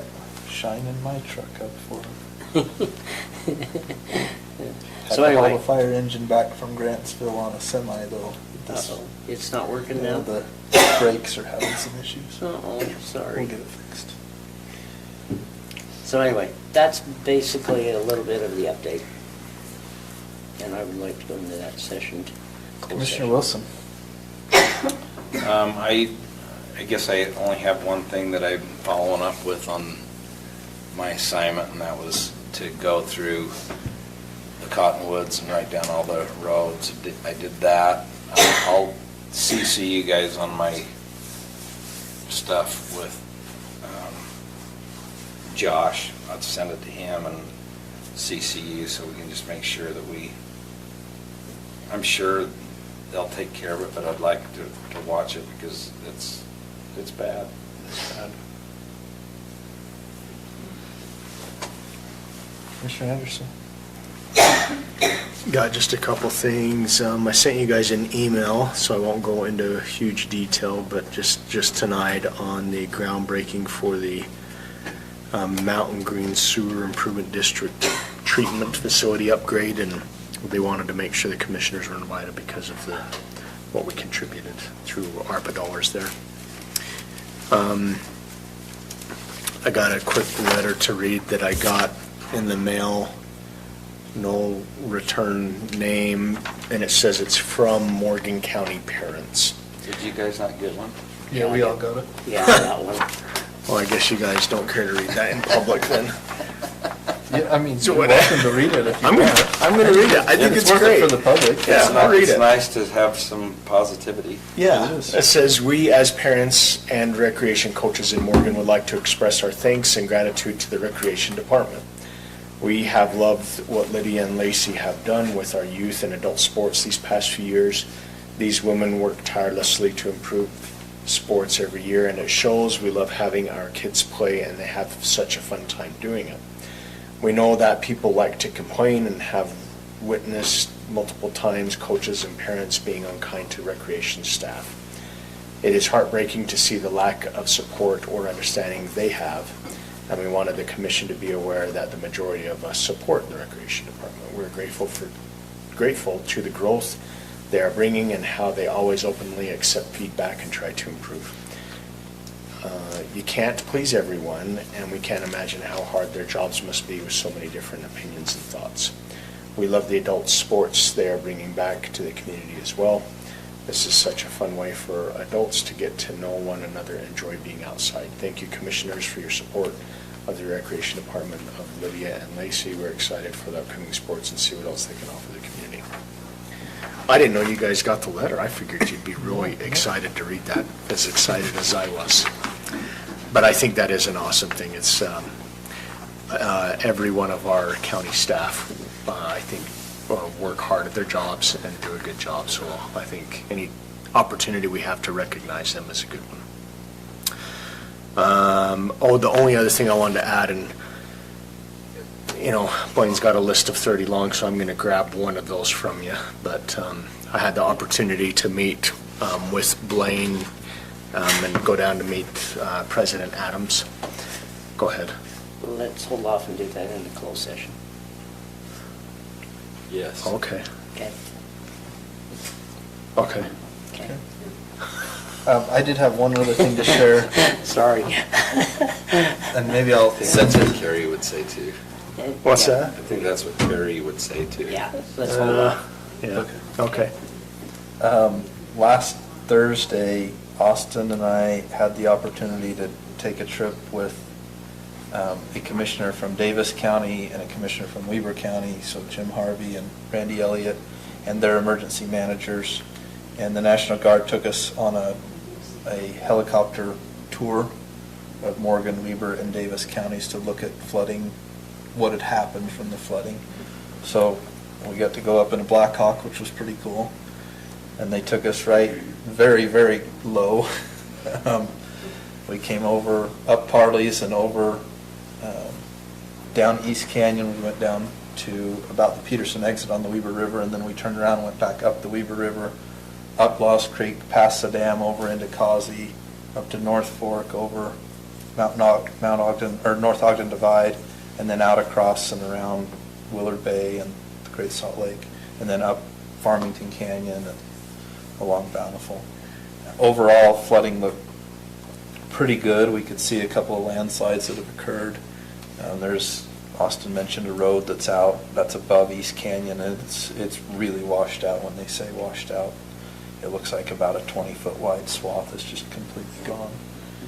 That's a dirt road, and it's currently gated off, so we don't have people trying to drive on it, but it is something that'll have to be repaired. But Is it overall, gated? snow levels are down quite a bit.